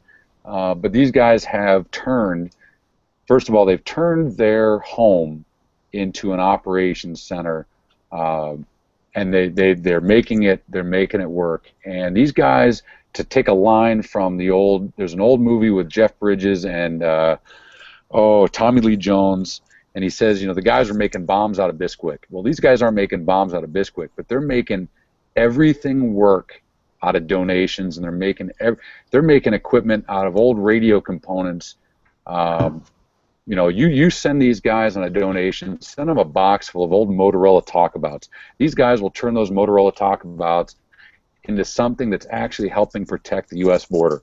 So these guys, I got to meet them. Essentially what they do, they've got a great command and control structure. They run purely on volunteers, and they're very big. Both of these guys come from the days of the many organizations that we've all heard about that were doing volunteer security work on the border, the Minutemen Project, Ranch Rescue, and many others that fell apart for one reason or another, and they learned lots of lessons. And so they have started an organization that they're dedicated to be incredibly professional, to the point that they have posted their standard operating procedures and all of their rules online for everybody to read. So if there ever is a violation of those rules, anyone can say, liberal, conservative, whoever, that those people were acting out of line of their group. And I really like that idea. So these guys, they work on volunteer status. You have to put in a resume. Your resume has to be vetted. You have to go through a background check and make sure that you are not some nut job that's going to work with them. And they are not in, and this is one of those very important things, these guys go out, they put up these operations, and they're not out there walking around with Uzis and AR-15s trying to start a firefight in the middle of the wilderness. They're out there to observe, and just as their name implies, reconnaissance, they're out there to observe. And what these guys have done is that they have created a relationship with the guys in the Border Patrol on the ground, whether official or unofficial, so that these guys that are out there in the uniforms in green, they have got these civilians that care about their well-being. They are relaying vital information to them. One of the things that drove me crazy while I was down there is to hear that, according to our government, and the cartel, they're a business, and so they're broadcasting their plans over radio every single day. And so you can go down to Radio Shack and you can get a scanner, and you can listen to these guys talk about what they're going to do. Well, if a Border Patrol agent, according to our government, buys a scanner from Radio Shack and listens to said scanner, they are violating the Fourth Amendment rights of the cartel. This is outrageous. And when I heard this, not only was this verified by the guys in the AZBR, I also talked to a few of the Border Patrol agents in the field off the record, or excuse me, on the record, but anonymously, and they verified this.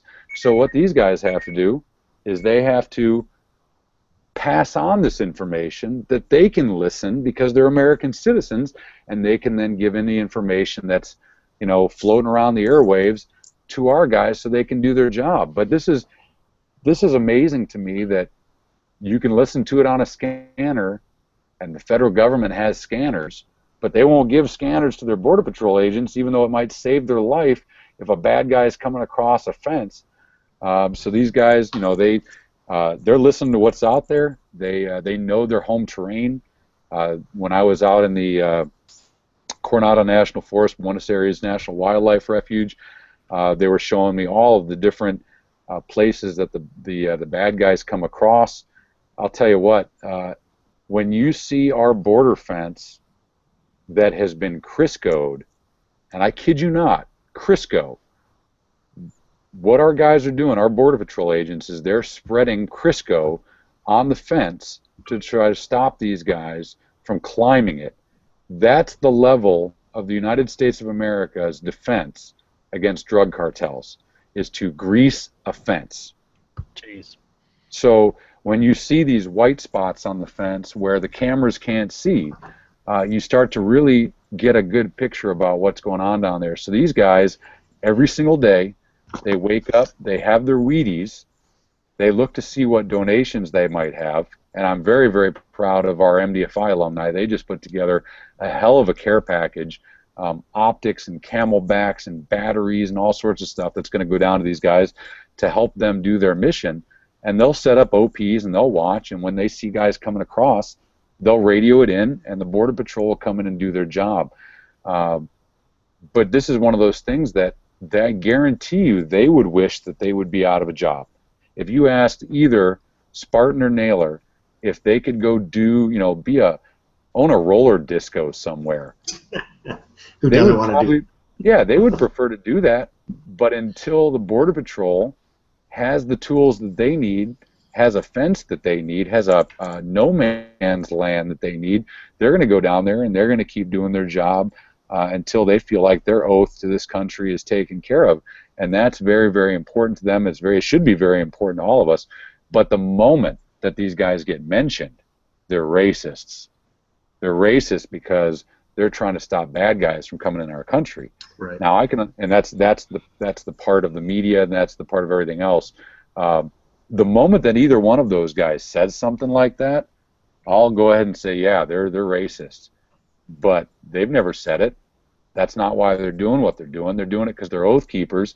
And one of the most powerful things that Naylor said to me when I first met him, he looked up at the American flag at the Brian A. Terry Border Patrol station, and he goes, that's why I'm doing what I'm doing.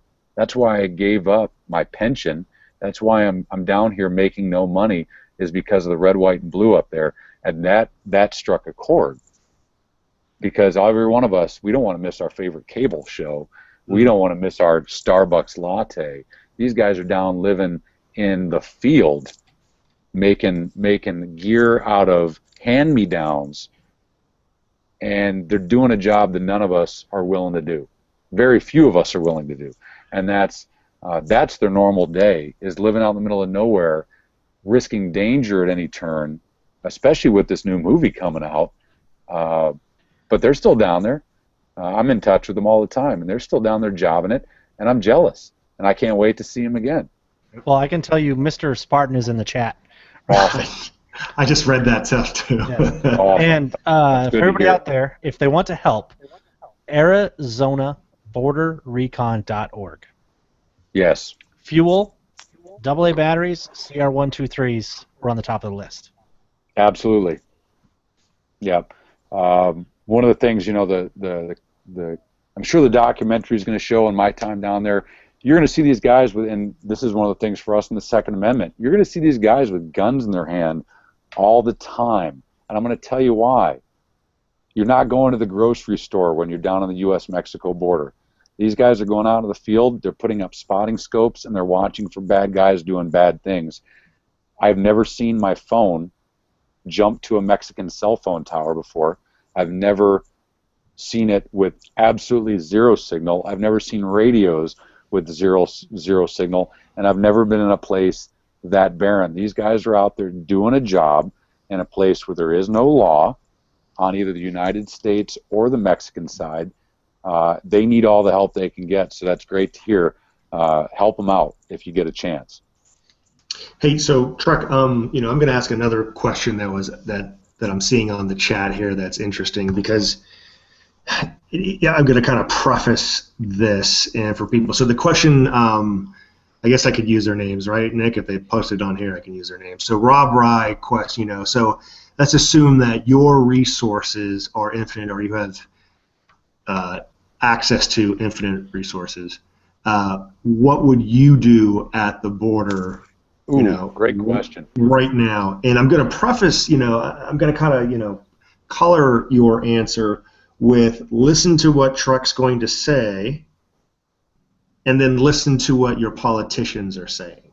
Absolutely. And see how they match up. So I'll tell you what, infinite resources makes it very easy. We need to, and I once again, I hope I'm right with the name. San Diego has some of the new fencing, has some of the new border fencing that we heard about.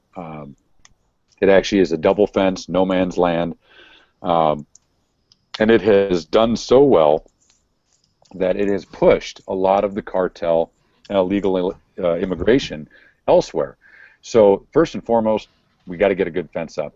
Now, I'm going to preface that. When you go out and you see what these guys in the AZBR are looking at, trying to build a fence out there, that's a daunting task. I mean, you got to really see the terrain that they're out there, but it could be done. We look at what the United States of America has done in our history. For the love of goodness, we can build this fence. We're probably wasting money on so many other. We just gave nukes. We're going to give nukes to Iran. How about we take that money? Maybe we could do something a little bit better with a little better outcome, and take care of that. We need to get our high ground back. I talked to some Border Patrol agents, and I asked them. I said, "Listen, I'm not trying to be a jerk." I said, "But your guys' job is to get these guys off of our mountaintops." And they looked at me and they said, "Trek," they said, "this is like Black Hawk Down." And they remember him saying that exactly like they said, "This is like Black Hawk Down. When we get into a helicopter and start spinning up the blades, there's some cartel member across the street eating a cheeseburger, and he gets on his cell phone and he says, Border Patrol's coming." And so these guys on top of the mountains, they get ready to jackrabbit, and when the helicopters come in, they start running, and they know that if they get caught, they're going to be there. We need to get a border up, we need to take our high ground back, and we need to disrupt. We absolutely need to disrupt the criminal enterprise that's going on. And that can't just be from physical barriers. I come from a military career of dealing with physical security, nuke security. You can only do so much. You got to have policies in place to make it worthwhile. We need to, I mean, you're telling me that we're going to bomb the heck out of Iraq and Afghanistan because they're threats to national security, but the cartels don't pose a threat to national security? That doesn't make any sense to me. I'm sure our intelligence agencies have all sorts of information on how big of a threat these guys are.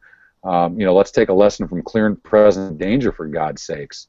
We need a little Jack Ryan going on from time to time. I mean, I hate to say it, but we got to do some intelligence analysis and see what's really a threat. So an unlimited budget, that's great. I mean, that's not going to happen in today's world, but we got to get, like I said, I'm willing, let's secure the border and then have the discussion about immigration. And there's going to be a lot of people that meet the criteria to be a fully functioning member of American society. I got nothing against people coming from any country. I'm 1907. My family came across, the Atlantic Ocean, and we went from the Von Utrechts to the Utrechts on Ellis Island. So we're for the most part, all of us are immigrants. I guess from a few people I might know that were actually here, in the land before time. So we can't just get all wrapped up about the term immigrant, but we got to just secure our border, and then let's have the conversation of how do we make you a viable member of society. And if you don't want to be a viable member of society, well, c'est la vie, and we'll see on the flip side across the fence, the very, very well built fence. Yep. That was a great time. I want to jump into a few more questions because I have about 4 or 5 that to ask here. And this is going to be a long show, so I hope there's still some more stuff I want to cover, Trek, so I hope you guys are able to stick around. I'm good to go. This might have to be a 2-part podcast. So this was a great question from actually Mr. Bravo 1 Rescue, the patch I'm wearing on my hat right now. So he said, we've identified Mexican military conducting operations on our side, running protection for cartels or what have you. Is there any information that we're actually conducting operations, etc., on the Mexican side? Anything quid pro quo agreements or anything that we're doing on their side to stop them from even making it to our side? Do you know of?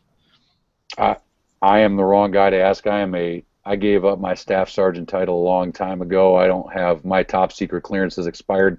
All I can say is, let's be honest with ourselves. Do we really think that there's not And for those guys that are actually doing any kind of interdiction missions, God bless, be safe. But that's our that's military, that's law enforcement.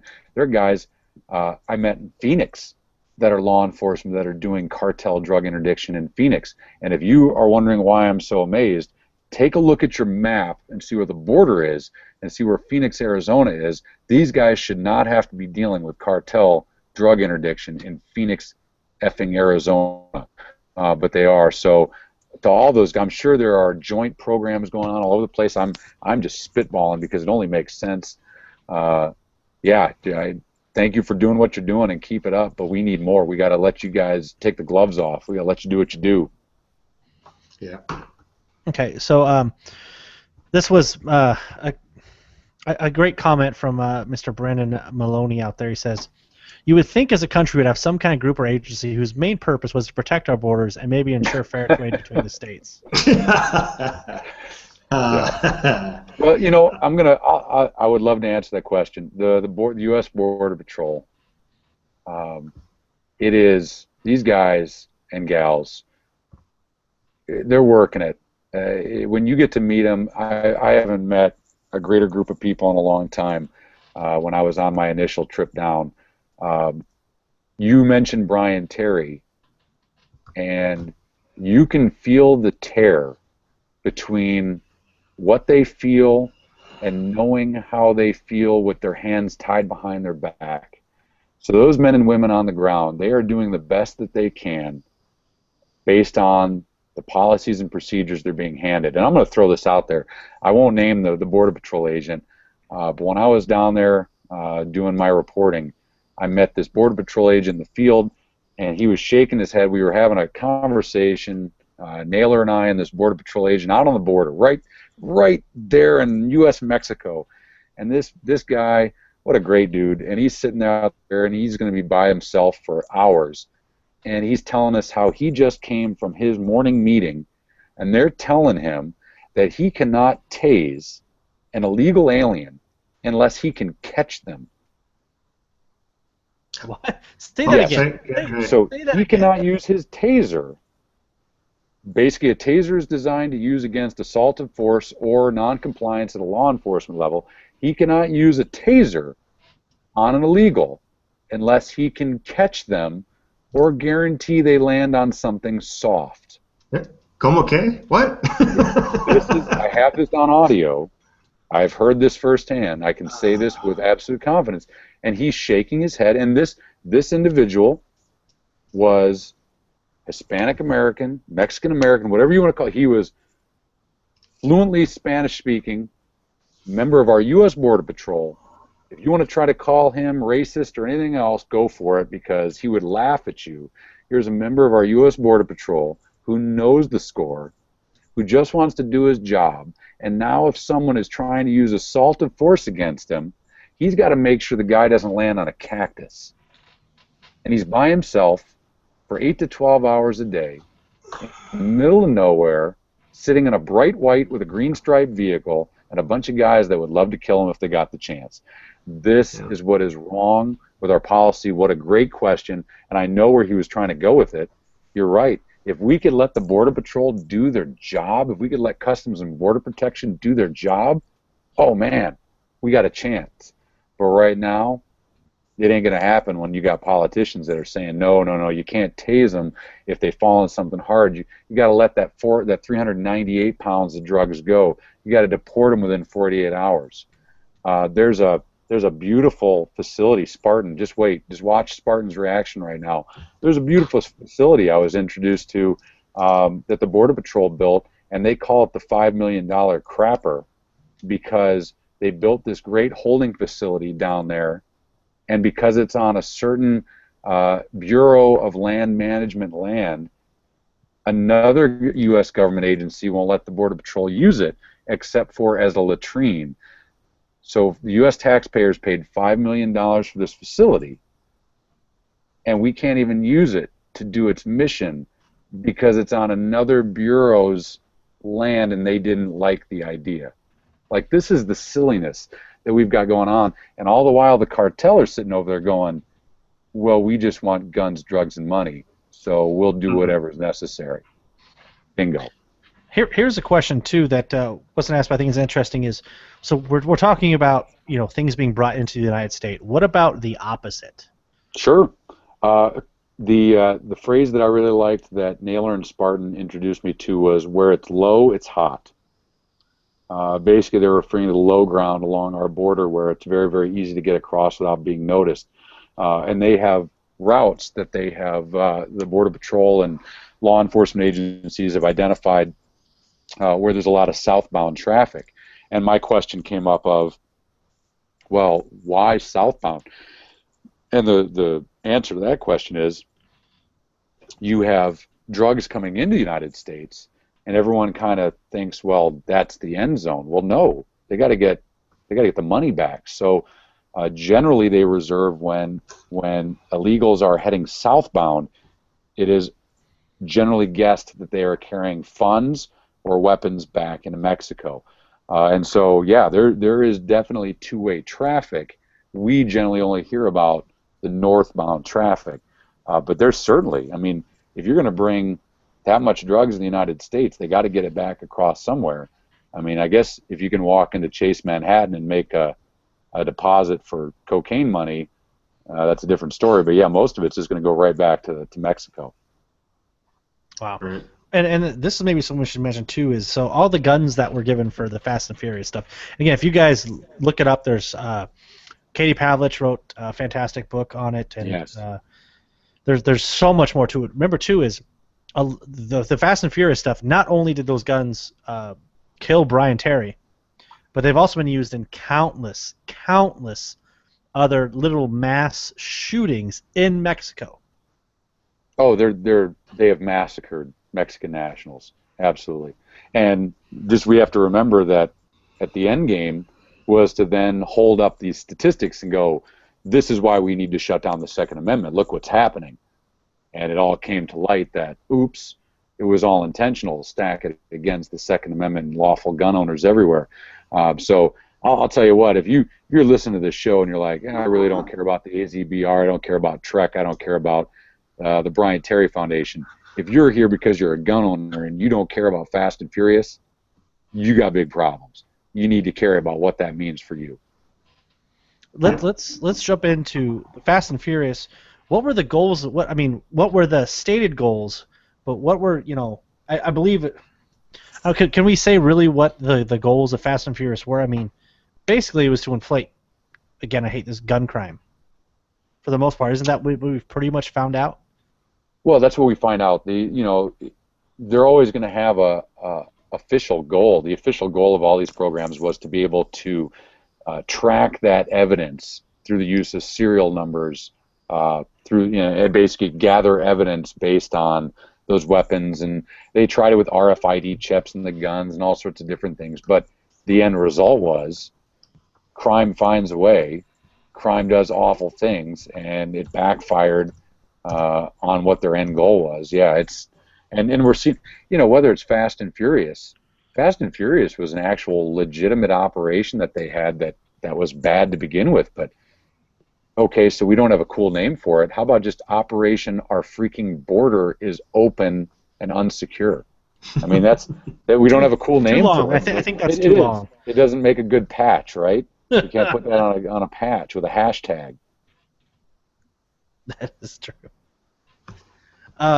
Man, and sorry, I have some more questions here. And this is, I'm gonna save this question for the end because it fits there. But kind of back of because again, some more people were kind of asking, and Spartan out there in chat has definitely answered a bunch there. Would be, but from maybe your point of view and Spartan that's out there in chat, throw it in the chat there, and then I'm gonna copy that into the show notes for you listening to a podcast. From the needs that you saw of the guys there, what should people send or package up and try to get to the guys? Spartan, I'm going to throw a shout out to Spartan. This dude, I can't go too much in depth, but you give this guy an Etch-a-Sketch, and he's going to be able to build a freaking Humvee out of it. The guy, they do public release. If you go to their YouTube channel, I was very, very proud to be able to see that they were working on a prototype repeater. One of the big things, the problems that they have out there is their radio net. So these guys put together a man-portable 13-pound, if I'm not mistaken, solar-powered repeater that they can walk up to a mountaintop, unload, unfurl, camouflage, and then they can give themselves radio coverage bouncing off this repeater and make their survivability that much better. And that's these guys, I mean, if you think it's old and outdated and you're not going to use it, give it to them. The worst thing that they're going to do is let it prop open a door at HQ. But batteries are huge, radio equipment is huge. You know, like I mentioned, the firearm stuff, they carry firearms because it's a defensive weapon. So I know there's probably a lot of people out there going, well, I'd like to, you know, send them all sorts of ammo and stuff. I'm really happy to hear, at least the last time I talked to them, that they haven't been in an engagement. I don't want them to ever be in a defensive shooting out there, so that's not that big of a deal. Water, anything that can hold water. You know, these guys, they're out in 120 degrees, they're wearing plate carriers, they're wearing camouflage, they're in direct sunlight. Camelbacks are huge, Nalgene water bottles, water purification. That could be the difference between life or death for these guys. Flashlights, if you got an old Surefire sitting around, yeah, that's the kind of stuff that they need. I'm sure Spartan can back me up on this. But what they really need, they need good volunteers. And I'm going to throw this out there. They need not yahoos looking for Facebook posts. These guys need ex-military, ex-law enforcement, and squared-away civilians that understand the severity of what they're being asked to do, that can sit and observe and report and be calm and collected and sit down on the U.S.-Mexico border and work with them to help secure it. And I know that that's one of the most difficult things they've had is you get a lot of guys out there that just want to, everywhere they go, they got a selfie stick because they just want to take a Facebook photo of wearing their cool Condor gear in their underwear around their house. You know, I think you pointed out the Cerakoted bucket. It doesn't matter how cool you look. These guys are out there doing a real mission, and they're doing a real mission because the majority of Americans won't give up their cable TV. And so while people are complaining about, oh, my internet went down, these guys are like, yeah, tell me about it. Let's talk about the hardships that you're having. So if you're interested, contact them through their official site. If you've got what it takes, they'll contact you back. And if you prove to be a valuable asset, I'm sure they'll welcome you with open arms, but that's what they need. They need competent and confident American citizens who understand that this ain't going and playing Rambo. This is helping recon our border and relay criminal activity to the appropriate authorities. And that's what I was very, very proud to hear. These guys are wired tight when it comes to what they're doing, and we just need to give them support. Yeah. You know, one of the things in the chat that John said that was very important, you know, after I asked my question of if you had unlimited funds, was the number one thing is boots on the ground, and maybe he can answer in the chat, or Truck, if you know, one of the things that I'm absolutely amazed about is that the reason why these guys need so support is because the budget is so limited for personnel on the Border Patrol. I personally know a guy that I train jiu-jitsu with. This guy is a beast. You know, he's one strike away from his purple belt, trains 3 times a day. He's a former Marine with deployments. He's fairly young. He's good to go. Great, kid. They're all kids to me, and he has taken his test. I believe there's a physical involved. He's good to go, and he's just been twiddling his thumbs for the last 6 months, waiting to hear. Yeah. And all the frivolous things that we spend money on, Are you saying the $3 million a year we spend to study lesbian obesity is not worth it? Yeah. I'm actually not making that up. That's actually real. It's like so goofy it has to be real. Yeah. The federal system, to get into the federal law enforcement, federal jobs, the time frame is ridiculous for the amount of time these guys have to wait. Border Patrol is, from what I understand, hiring. If you've got what it takes, get in there. Yeah, you're going to deal. You're stepping into an agency that's got a lot of eyes on it. It's got a lot of eyes on it from the civilian sector and the political sector. I was, you know, Donald Trump. I never thought that in my entire life I would say that Donald Trump was saying what needs to be said. Like Yeah, that's fact. it really makes my head hurt that I have to say that phrase. But here's a guy that's got no chance of the presidency, but he's making waves because at least he's being politically correct, but not PC. He's saying what politically we need to hear, but he's not politically correct. And he's talking about immigration, and so that's why it fits into this. So, you know, aside from all the other Donald Trump jokes that might be out there, we're at this point where we've got to do something because the consequence of failure is, and depending who you ask, we might be past the point of no return. We've got illegals, criminals in this country that are getting more benefits than American citizens. California just voted $130 million so that illegals under the age of 19 have full medical. What happened to the American citizens? We've got places in this country where criminal activity is welcomed, where it's protected, and that stuff needs to be changed because then you get the consequences of what happened in San Francisco with our 5-time deportee murderer. Mm-hmm. And it's only going to get worse until we stand up and say enough is enough. And there are groups like the AZBR that are down there trying to do something about it. But we need to think with a brain in our head as responsible people and go, I can't believe what the media says. These AZBR guys, they're made out to be vigilantes, but maybe I should go read their website. Maybe I should go watch their YouTube channel and make some determinations for myself. And I'll tell you what, maybe we need American citizens to grab their AR-15 and their North Face tents and start camping out in Coronado again by the droves of thousands and saying, you know what, this is beautiful terrain and we're going to camp here, and if you try to harm us while we're camping, there's going to be consequences and repercussions. And if we can force the cartels to have to go to other avenues and we can get those land areas to get full of American citizens that are just exercising their rights to camp out in their federal land, maybe we can get somewhere, because the government does it or not, we won't allow them to operate in those areas. Yep.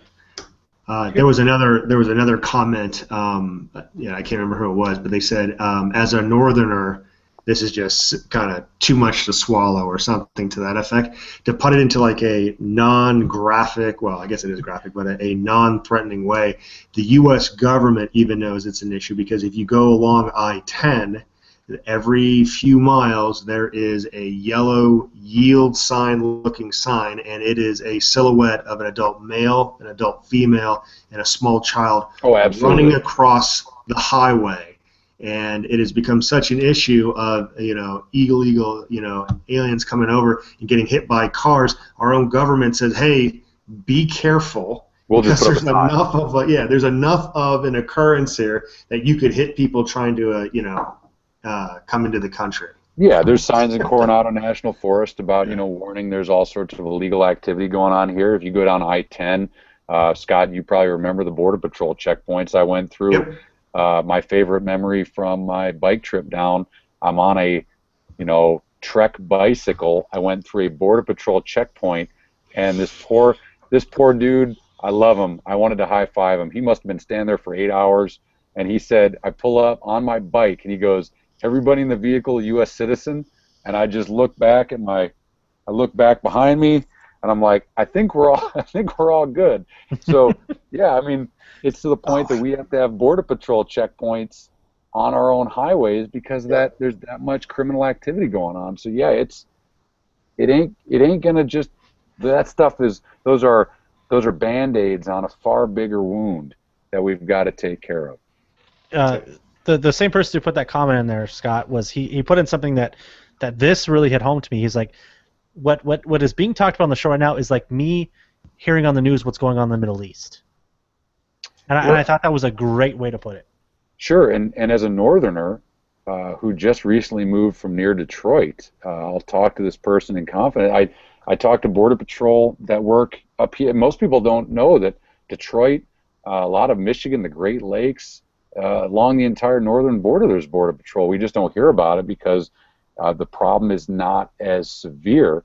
But I asked the Border Patrol agents up here in Detroit, I said, who's your biggest, what group of, what are you guys seeing? And they said Middle Easterners in Detroit are who we catch coming across the border. And that's not to say it's not a, let's throw up a red flag, but it's just a different demographic from the Canadian side to Michigan. There it is from Mexico to the United States. But all of our borders have issues. But why we're not hearing about it up here is because the Canadian drug cartels aren't exactly well known. I haven't heard of one yet. They're very polite and they leave their doors unlocked, evidently. It's the guys that are... They apologize when they commit a crime. Right. It's the guys that are stuffing... It's the guys that are stuffing people into barrels and massacring citizens that are coming across into our country and killing American citizens. There's a great thing out there called the Remembrance Project, and Maria, I cannot remember your last name to save my life, but there's a wonderful lady runs a project called the Remembrance Project, and it's all about American citizens that have been murdered by illegal aliens. And she works every day to try to get the word out about what's going on down there. She's one of many different organizations. I talked to her on my ride. But the information's out there. We're just not being fed it. So unless you're going to look for it, you ain't going to find it. So unless you care, you got no hope. So once again, going back to the thanks for posting old news. Hey, thank you for taking the time to bust my balls on Facebook. But maybe you could do something worthwhile with your time besides selfies in your condo gear and your underwear. Right, exactly. Or shopping out the latest laser for your for your pistol. That's it. Now, by the way, it's theremembranceproject.org. Thank you very much. I'm on their website right now, and it's actually it's sobering. If you go onto their website, they have just right there on the top. It shows pictures, and there's at least 12, 15 people on the front page. A list of people that were killed. Oh, and there's many more. There's tons more. And this is a great way to put it, but a lot of these, there's a 3-year-old. There's a 6-year-old. That's just 2 on the front page right there. Sure. That is, you won't hear about it. But something else I want to remember, because Mr. Spartan mentioned it in chat too, of this is not something easy to do. I believe he mentioned on there that there are bounties on Border Patrol agents. Yes. And this group. Oh yeah. Yeah, I remember standing down. I'll tell you, I sent a message to Alan at BattleComp, a very good friend of mine. I was down in his neck of the woods when I was down there, and I said, I'm sleeping and I feel like I'm on my first day back in Iraq. When I was down there right on the border. We weren't in any visible danger when I was down there, but it's not like these guys are playing hide and seek. They kind of, like I mentioned, we passed a cartel spotter sitting in his pickup truck less than a couple of 100 yards away from where we were staying. They're brazen. They know they're going to know the information they want to know with this cartel land that's come out. I was very concerned for Spartan and Naylor. I'm sure they've taken measures to take care of themselves. But yeah, anybody that goes, let's just talk not only that aspect. Let's talk what these guys actually do. One of the best bits of advice when I talked to Naylor when I first met him, during the monsoon season, which I guess is just in full swing down there, the dry riverbeds can turn to a roaring river and wash you away in a matter of minutes. And they generally pull a lot of the U.S. Border Patrol out of the field for safety issues during monsoon. Well, the bad guys know this, so they come pouring across the border, bringing drugs. And Naylor looked at me and he goes, "You know what my guys do? We just put on rain gear.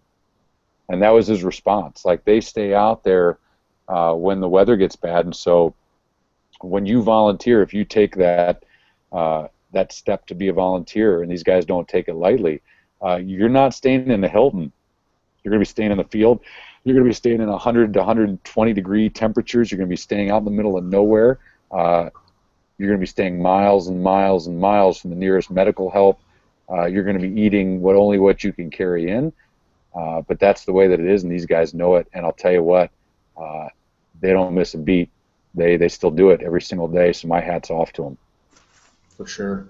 Something I'll mention too is I don't know if this is a overall response time, but Spartan mentioned that there's a 45-minute response time for Border Patrol, and 45 minutes is an eternity down there. Oh yeah, yeah. I went through, when I went down to visit these guys, I went through one checkpoint, and it was a considerable distance away from where the AZBR operates out of, and you will, by happenstance, you'll see them patrolling around, but it would have been forever for any kind of response. Law enforcement, Border Patrol, and you have to understand that Border Patrol doesn't enforce civilian laws either. During that situation that I talked about with the cartel doing the drug drop in the middle of the broad daylight, the property owner wanted to try to get the American citizen who was working hand in hand with the cartel for at least trespassing, and Border Patrol had to answer, I'm sorry, we don't enforce that kind of law. So whether it's local law enforcement, Border Patrol, military life flight, yeah, you're a long way from anywhere. Period. No, I want to say that again. So, a U.S. citizen who cartel was on his land could not get our own Border Patrol to enforce any sort of law. Not enforce any citizen local, like a local trespassing ordinance or a trespassing law. They can handle international law if they had an illegal. They can take him into custody and all of that. But what ended up happening was, in that situation, the actual pickup truck was driven by an American citizen, clearly working for the cartel, was stopped by Border Patrol down miles and miles down the road because the drop went wrong. They didn't have anything in the back of the vehicle, so after being stopped, had a valid ID, didn't have any narcotics in the back of the vehicle, and was let go. Wow. Because there's nothing to be done at that point in time. Now, let's be honest. Is the Border Patrol going to write down a license plate? Probably enter something to a database. I would hope so. I'm not going to question their law enforcement tactics, but they know what they can and cannot do. But that's another thing too. If we think that it's just Mexican nationals that are doing things over here, we got another thing coming, because there's a lot of money involved in that criminal enterprise. So there's of course going to be people on our side of the border helping them out. And here's another question too. Would be, we talk a lot about drugs being brought over. The crime that's going on there. We're not. Drugs is a massive part of it too, but there's a lot more going on than just drugs, as well as some effects of this are also massive. We're talking kidnappings, right? We're talking tons of other crime, right? Yeah, I mean, I can talk about. One of the stories that was shared with me actually happened very, very close to where AZBR operates out of. Is they encountered on a morning a young lady in a red dress, as it was described to me, that was quite tattered, and she was in quite the state of disrepair. And it turned out that she was part of a group, led by a coyote or coyotes across our border, and she had been raped and left behind, abused, basically beaten, raped, and left behind as the group moved into the United States. And basically, at that point in time, she was looking for help and just sort of wandering along a dirt road when she was finally encountered and taken, not into custody, but just taken into care, and then escorted to Border Patrol so she could get proper medical care by the guys down in the AZBR. Yeah, the sexual trade, the human trafficking, kidnapping, all of this stuff goes hand in hand with the drug trade. I mean, this is where the stuff from the movies is just kind of like, mild, because it just gets so outrageous with the stuff that these people do to get to their end goal. Where there's a way to make a buck, they do it. Something that I would like to recommend, because I knew about this before. I kind of did some when I was in school. I did stuff on it.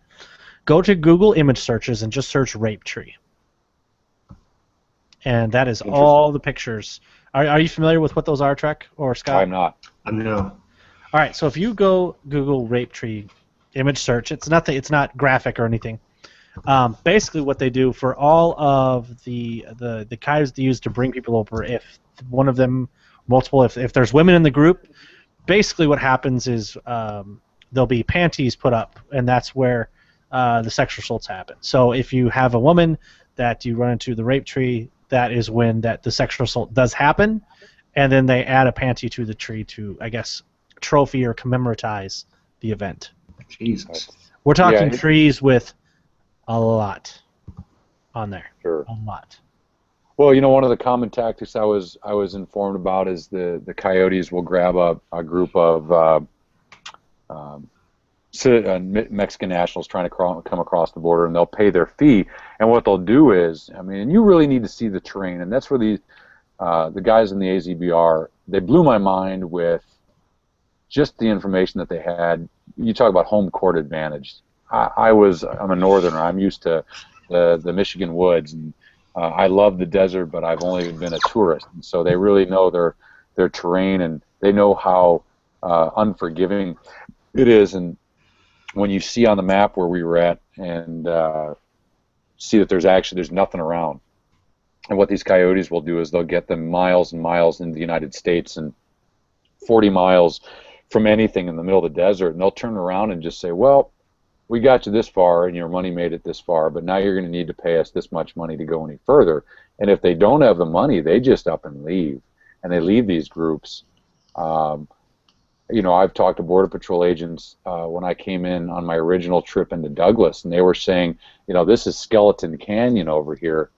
And I asked them, of course, stupid question, why do they call it Skeleton Canyon? And it's because there's so many skeletons of people that have perished trying to make the trip because of lack of water and just getting lost and wandering around until they perish of thirst or of hunger.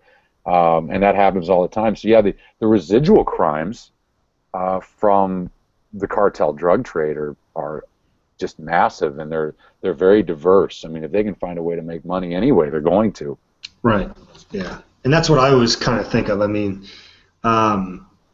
think of the Boston Marathon tragedy, right? You basically had a teenager, and I think his brother was in the young 20s, and I can't remember their names because I've stricken it from my memory because I'm not going to give them any sort of memorial in any way, even in my own memory. But those were two kids that did that tragedy. Do we really think an organized terrorist organization is not going to come up with the funds to get a cartel to get them over the border?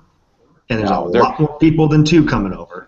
Oh yeah, well go to, and this is where guys, let's give the AZBR some social media traffic. Do some vetting of your own. Take my suggestion, but then go do some research.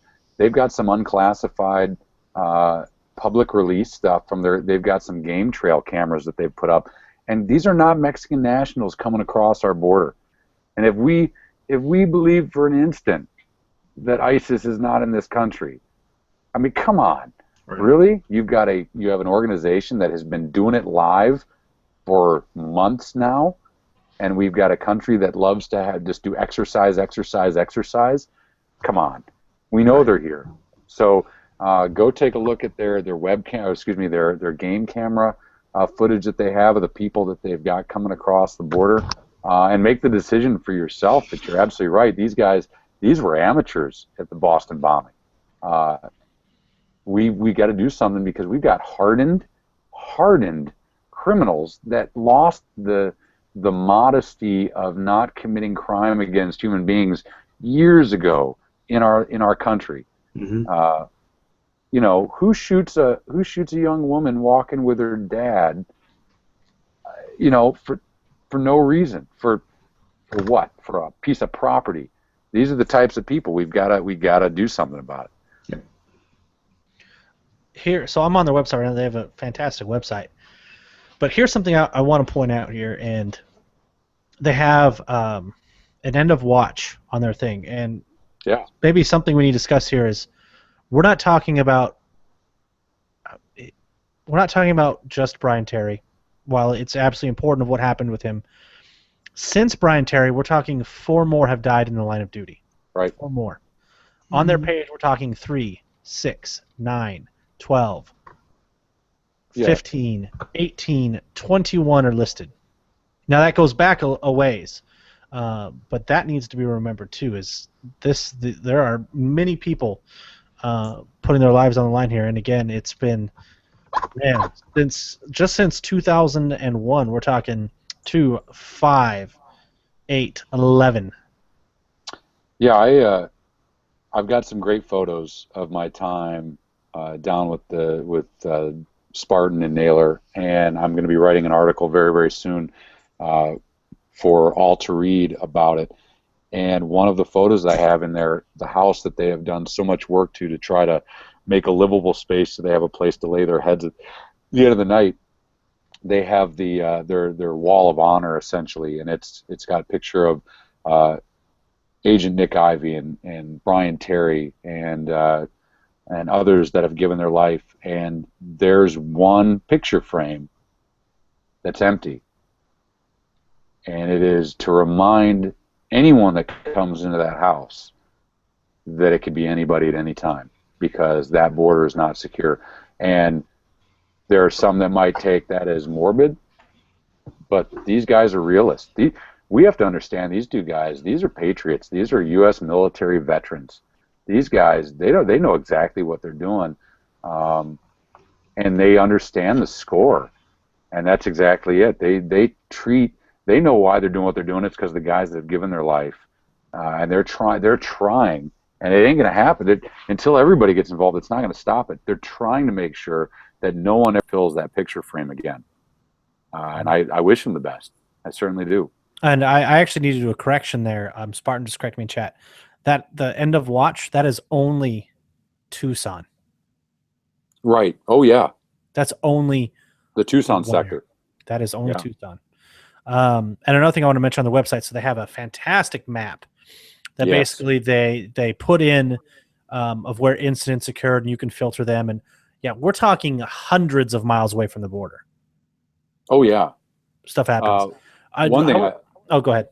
No, I was just saying one thing. You got to look at that map. The thing that got me in that video where I'm standing at the edge of the fence where it becomes a 3 strands of sea wire, there's a sticker from a quote-unquote humanitarian organization, and Spartan can correct me, but it's something to the effect of no more fences or no more borders, and there's these groups that go out and they put these water and food spots. And what I love about what the AZBR has done is they've identified that these aren't places that they're catching illegal, just trying to come across to start a better life. These are places that only the cartels are operating. And when you look at their map, because they've done such amazing work with their intelligence, and that's what they are, they're an intelligence operation, you can see the water and food drops that correspond with all the incidences, and it literally shows a superhighway through our desert. And these groups go out and they put food and water, and they say, oh, it's for all the people that are just trying to come across here to lead a better life. It's like, well, that's funny, because the only people that are using these are the bad guys trying to smuggle drugs in the country. And so they've mapped out these spots. They've GPS located these spots. And that's the reality. There are groups in the United States of America that some of them are probably naive to think that they're helping, and there's other that are guaranteed helping the bad guys get nutrition and hydration while they bring drugs into our country. And it's amazing to me. So check out that map. You'll be blown away with what they've gathered. Just a couple more things to update here. 90% of quote-unquote humanitarian water drops are put on drug trails, not human smuggling trails.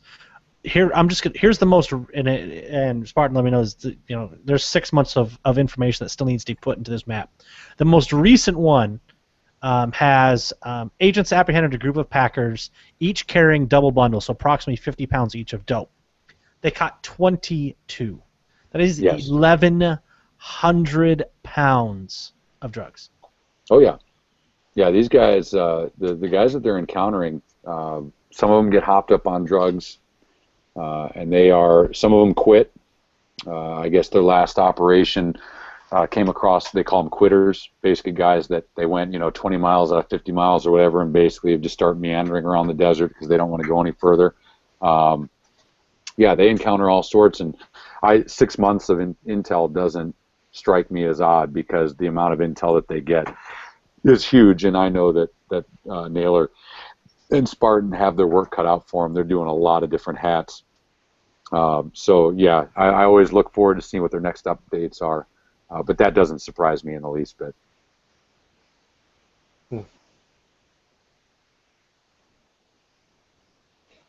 I think Nick. I was muted there accidentally. Man, and Scott, I'll throw this to you. I'm sitting here like I knew it was bad. Like I knew it was bad, and I'm still sitting here stunned. Yeah, I mean, when you have someone that's actually been there and can, maybe it's something different. And again, that's why we're doing this show. Is we can talk about guns and training, and that's all important. That's really the point of the show. But there are sometimes a few things more important, and this is one of them. Well, but it really hits home when you have somebody that's went down there and did it and can come back and tell you and say, here's what I saw, and by the way, this is literally 1% of 1% of what's going on. It was the Brontosaurus moment. Everyone remembers Jurassic Park, where the good doctor sees the Brontosaurus for the first time and does that, take off the sunglasses and stand in the back of the Jeep Wrangler like he can't believe what he's seeing. That's exactly what these guys did. I would say I wish everybody could go down there and do it. You really can. I understand people have lives, they can't. But these groups like this that are going to be made out to be nutballs, vigilantes, racists, whatever. These are the guys that are doing it. Mm-hmm. They actually have, they're broadcasting every bit about their organization to say, look, we've got no secrets. We are trying to secure our border. Here's what we do. If we can't get down there and we can't have our own Brontosaurus moment, we got to support the guys that are actually doing it. And at the same time, we've got to make our voices heard, because although these guys are going to keep jobbing it, and I'm going to support them the best I can, whether it's my time if I'm down there, if it's gear that I can get to them, we got to write letters. We've got to just not allow the BS, the media, the bias that's out there misdirect us, and we got to start doing information searching of our own so that we're getting the full picture, because I haven't seen Cartel Land yet. I'm afraid to, because I've met these guys, and I'm afraid of what I'm going to see someone has spun them into, just because I know how I know how a little bit of editing can change the world, and I know some concerns that they had before I saw it. So we got to take those little bits and say, okay, I'm going to see your side of the view, and then I'm going to go look and vet that information and make sure I've got the full picture before I make my decision. But what we do know is that our border is in crisis. We got to get involved. We have to demand that the people in charge of us that have taken the oath to defend this country and the Constitution of the United States are doing their job. And if they're not, if they're making crazy deals with enemy countries, if they're allowing illegal activity to happen, we got to stand up and say enough is enough, and you're not going to be in office the next time that the election comes around, and get somebody in here who can actually do some good. And I know it's a daunting task. It makes my head hurt even thinking about it, but we got to do something. Yeah, we got to. I would tell. I saw it was an extended preview of Cartel Land, and I find it interesting in the way that they portrayed it. In that, look, the cartel dudes are crazy. The volunteer border watch guys are also crazy. Right. What are we going to do about it? Right. Not a damn thing. No, don't get me wrong. I love the movie. It scared the crap out of me. Right. Don't get me wrong. What are the Kardashians doing? I mean, Spartan and Naylor, they're crazy. They're living on the border. I mean, I love them. Yeah. They voluntarily have given up NASCAR, cable TV, Yeah. Starbucks coffee, all the stupid stuff that we just get wrapped. We got people fighting about 9:45 and 40. We got guys that are worried about the Gucci color of their AR-15, and you got these guys down here that are like, hey, the color of my AR-15 matches my terrain because there are cartel members that want to kill me out here. Yeah. And I spray painted my rifle this morning, and oh no, I got some on the bolt carrier. Big whoop. Right. These are the true, and I love Spartan makes some of the best posts in the world. He's like, you're complaining about A, B, and C. Let me show you about what I complain about, and it's, oh look, people trying to kill me. I mean, this is the reality, and we all live, and you know what? I'm going to be up here in Michigan, and aside from something going wrong, I'm going to live. If I stayed in Michigan, I'll probably never deal with a border issue for the rest of my life. I have to choose to go down to see these guys, and I will. And we need to make it. I'm not saying that everybody that listens to this needs to get in a car and get on a plane and go to Arizona or Texas or New Mexico and get on the border. But for the love of God, get on your computer, write somebody that represents you, and make them aware. Yeah, and Nick, so Trek, in your research, because my man, Yes. you are prolific in it. I mean, I think I research a lot of things, and I listen to you come on the podcast, and I'm a complete, I'm lazy compared to you. That said, what politicians have you researched that make this the forefront? For example, I follow Trey Gowdy, although I live in Virginia. Sure. His stuff. I mean, his videos on not only Fast and Furious, about the Brian Terry tragedy, and about the abuse of executive privilege to quash the information has been phenomenal. And I'm not a member.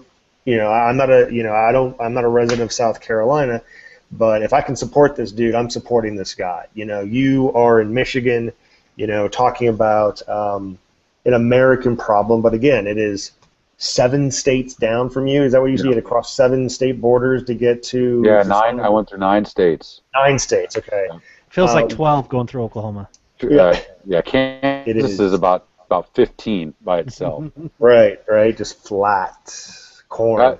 Yeah, common belief. It's actually uphill if you're going from east to west, as I found out, but that's a different story. Okay. What politicians can people follow, listen to? Maybe they can't support them as their constituency, but maybe they can write their politicians and say, hey, are you on board with what this other guy is saying? Because I support what he's saying. What are your views? Yeah, a lot of research is necessary when we start to get into the realm of politicians, because politicians like to flip-flop like it's going out of style. Yeah. Trey Gowdy, I love listening to that man talk. I hope that he is the man that we see him to be when he is speaking in front of an audience. And that's a sad part where we have to, as Americans, say, I really hope that that's the person that they are. It's sad to see that someone who's so well-spoken and so well-versed, he can huff and puff all he wants, but Hillary Clinton still destroyed her emails, Loris Lerner and the IRS destroyed their emails, Fast and Furious has gone unchecked, and Trey Gowdy is still making awesome YouTube videos. So Trey Gowdy's one, Governor Jan Brewer of Arizona. This is not a Republican-Democrat thing. I'm a libertarian. Yep. And I will back, the best example I can give you, Senator Tom Daschle of South Dakota I believe he was a Democrat, and he was not. He was ousted by Thune when I was stationed in South Dakota, but Daschle, from anything that I would have thought against him, there was a situation where members of my Air Force base were having to buy body armor on eBay because they were not being issued what they needed to go over to Iraq. They were not being allowed to sight in their rifles before going to Iraq. And a concerned spouse wrote Senator Daschle about what was going on, and the dude showed up at her house. I know this personally. and he walked into the base commander's office and said, "What are you doing to the military members in my state?" And at that point in time, any politic issues that I might have had with a Democrat or a Republican, I have to go by the actions of this individual. You're trying to help out people.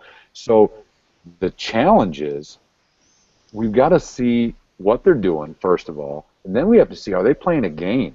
I've got a Republican senator here, Mike Green in Michigan, who calls himself a Republican, calls himself a friend of the Second Amendment, but he's just working to destroy our Second Amendment, and people are starting to finally catch on based on his actions, and it's not just his title. So that's going to be the challenge is, if you think that what a politician tells you is what they're doing, yeah, we got a bridge in Brooklyn that we should sell you real cheap. Yeah. So you've got to listen to them. You've got to cross-check what they're saying with what they're doing, and then if they're not doing what you think is right, you got to make your voice heard and just reach out to them. 9 times out of 10, you're going to get a canned response, but Senator Daschle showed up at a spouse's house because her husband couldn't get the body armor that he needed to go to Iraq. Sometimes miracles happen, but at the same time, this really boils down to the people that are like, I'm not going to vote this year. It's a small percentage. It's a overwhelmingly small percentage of Americans that get involved in their state elections, let alone a presidential election. Guys, the country, the Republicans and Democrats are destroying this country because they're not understanding what America's all about, and that's freedom. We got to get people in office that are going to, one, secure the nation, and that are going to make sure that all of us, red, white, blue, pink, purple, all of our freedoms are protected no matter what. So, yeah, to answer your question, we just got to get involved and stop being clicking. Don't click on that first title that's the clickbait. You got to read way past it to see if it's worth your time. And that's it. Yeah, and Arizona is a classic example. You mentioned they have an awesome governor, but their senator who's been there since the Civil War, I don't know what the hell McCain is these days, ever. You know, it's, dude, which way are you going? You know, I mean, are you partying with Hillary, or what are you doing again? You know. Well, and I say that, I say Governor Jan Brewer, but I've got New Mexico, Arizona, and California that now have to give driver's licenses to illegal aliens, which it slaps in the face of anything that makes sense to me. I don't even understand how that's feasibly possible, but it happened. So somewhere, if I were to do the research, I'd find out exactly legally or lawfully who allowed that to occur. So I'm guilty of it just as everybody is. I can only focus on so many things. Right. So what I try to do is, before I broadcast anything, that I will either caveat it by saying I'm not 100% sure, or I've done my homework, and here's where my homework led me to be. We fall into the trap constantly of misinformation, and that's what we got to avoid in this situation. Here is something that was great that actually somebody just stumbled across the channel, found this going on. Oh, never mind. Okay, now it makes sense. I just read the name and it makes sense. But so Naylor is now in the chat. Uh-oh. With Mr. Spartan. So, but he mentioned something that the border is scary quite since Chapo got out. And I think that's interesting for the fact of, for those who don't know, he's a big drug cartel. He's escaped prison now, what, 3 times? 2 times? Something along those lines. However many times, too many. Like we're talking an international. We're not talking does he just run Mexico. We're talking far-reaching. Sure. And now he is back out. I mean, I'm sure he still ran things anyways from in prison. I just read the last post that Naylor put on there. That's hilarious. But based on that, and again, for the guys out in chat, feel free to hop in on that one. But that has to be a big kind of concern now, isn't it? I mean, the guy's brazen enough to where, I mean, he's wanted He's wanted by the U.S. He's wanted by other countries. He's wanted, obviously, by the Mexican government. I mean, this guy does not care at this point, right? I mean, just does not care. Naylor and Spartan, I will refer the lack of expertise that I have in this situation, I'll always refer to them. But we got to think about these guys, the AZBR, they're down there, and from what they showed me, and you've got, in broad daylight, I've got Naylor tracking drug mules across U.S. soil. I'm right behind him with a 12-gauge shotgun in mesquite trees, 75 yards from a Border Patrol checkpoint. The bad guys don't care. They're right on the other side of the fence, and Naylor hears them talking on the cell phone saying, well, what do we do now? Spartan takes me out on the fence, and we're being observed by cartel spotters with binoculars and pickup trucks loaded with product in broad daylight.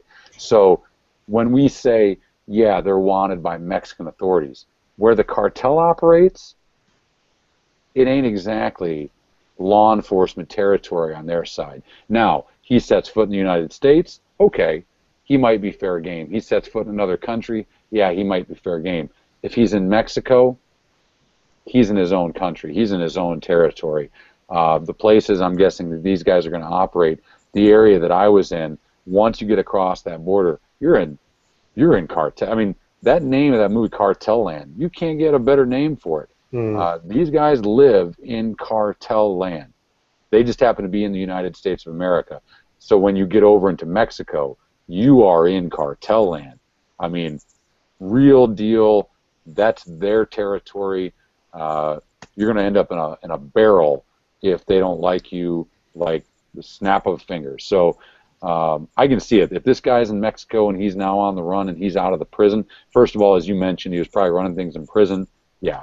I mean, these guys are bought, paid for, Mexican military. If they can buy the Mexican military and Mexican law enforcement, I'm sure it was, made out to be a far greater escape than what they probably did was just open the door for him, give him a cigar, and let him walk out. Who knows? Who knows? But yeah, that's their country. That's the bad guys' country down there. So this pretty much answers my next question, but I'll ask it anyways. Is there anything or anyone on the other side of the fence trying to help us?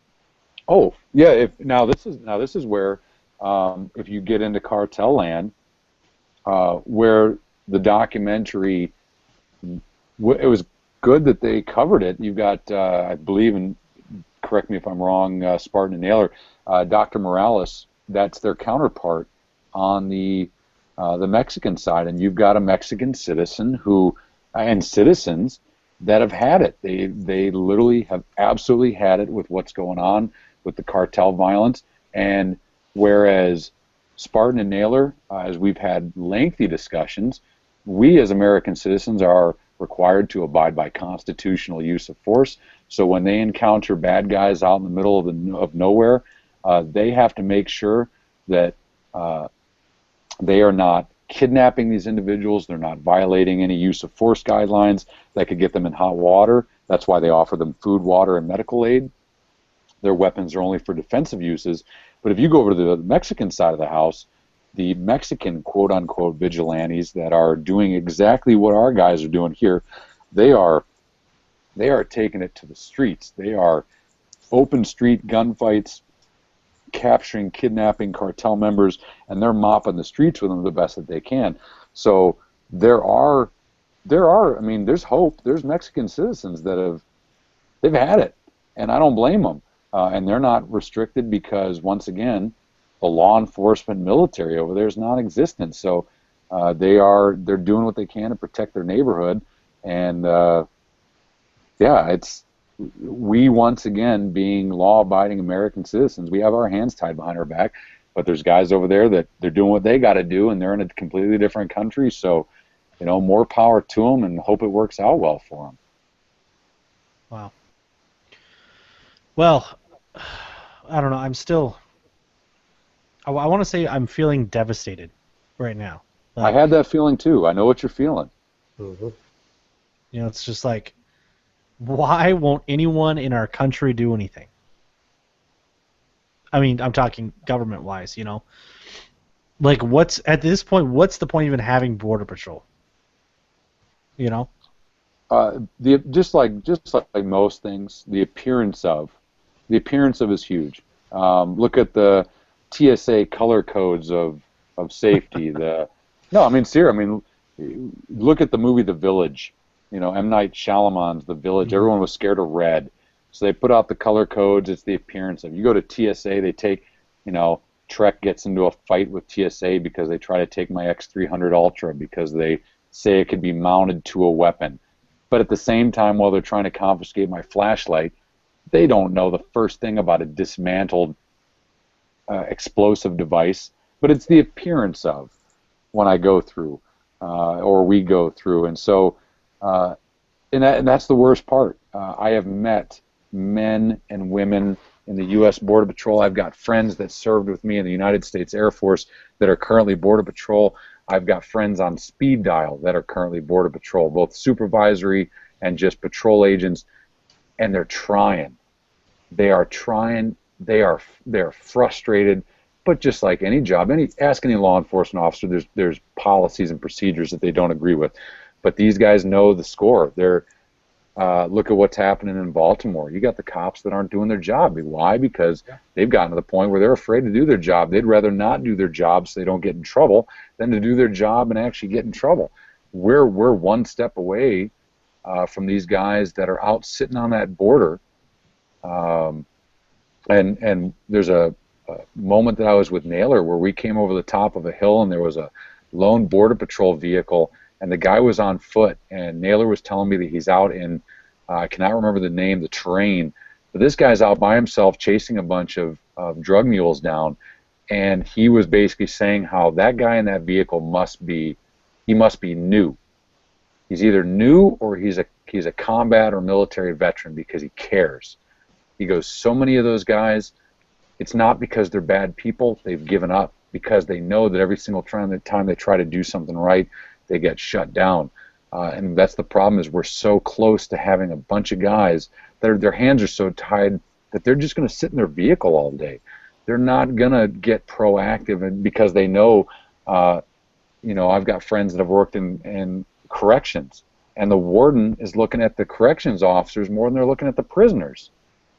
And this is a problem where we're getting in this country, is we need to give these guys the tools. We need to give them the fence. We need to give them the ROEs and the SOPs to get the border secure, hold them accountable for inappropriate action, but give them what they need to secure the border. Don't tell them that if they tase somebody that they can't fall on a cactus and they have to catch them.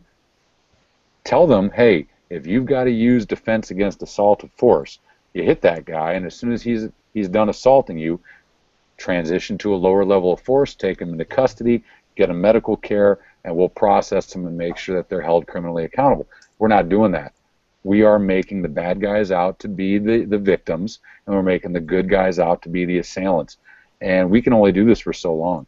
And the guys, the AZBR, they're being made out to be bad guys. The Border Patrol guys are being made out to be bad guys. And the illegal criminals, the drug mules, they're being made like they're misunderstood. We got to do something. Yeah.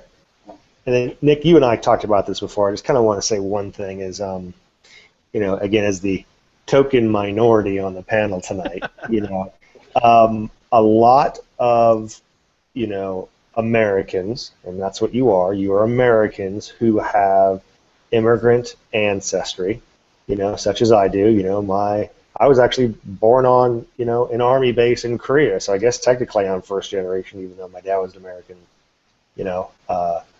But a lot of Latinos feel that because their parents or their grandparents may have come over in less than legal protocol ways, that they feel obligated to let other people come over as well. It's like, look, it is what it is. Get over it. It's a brand new world. And it's a completely different world from when your parents may have, you know, come on over, or your grandparents, and you know, they got amnesty in '88 or something to that effect. But there is a brand new world out there. It's a different world from when they came over. You need to get over it. You need to stop supporting it, because the fact that you turned out to be awesome and are now a viable U.S. contributing citizen, there are many other threats that were not there when your parents and grandparents came over. So stop supporting it, secure the border, and let's move on as Americans. Yeah, I can't agree with you more. As the classic white guy, I mean, it's difficult. Like I said, when I asked Spartan and Naylor, are you guys racist? So now there's 3 white guys sitting around a table in the middle of Arizona, right on the border, and I'm asking the cliche question, because I know that's the first thing that's going to come up is these guys, they're trying to do security. They must hate Mexicans. And so as we're sitting here talking about this, I know how many ways this could be spun. But the reality is, yeah, I come from an immigrant family like most Americans, but we need to look at the rest of the world. Tunisia right now, over what just happened with the terrorist attack that they had on their beach resorts, they're looking to build a wall. Look at Mexico and their southern border. They've got a hell of a wall. So we need to, like I said, I'm willing to sit down. I will talk with anybody about immigration and why Mexicans are fleeing, and Guatemalans and Hondurans are fleeing their home countries to come to the United States of America, because you know what? I believe it, especially with what's going on in Mexico. There's probably you could probably convince me over a great dinner of why I need to get on board and support it. But until we secure the border, we can't have this conversation. But once that border is secure, I will be the first one to say, let's find out how we can make these contributing members of society part of American society, and let's make it work for everybody. But right now we're muddied in.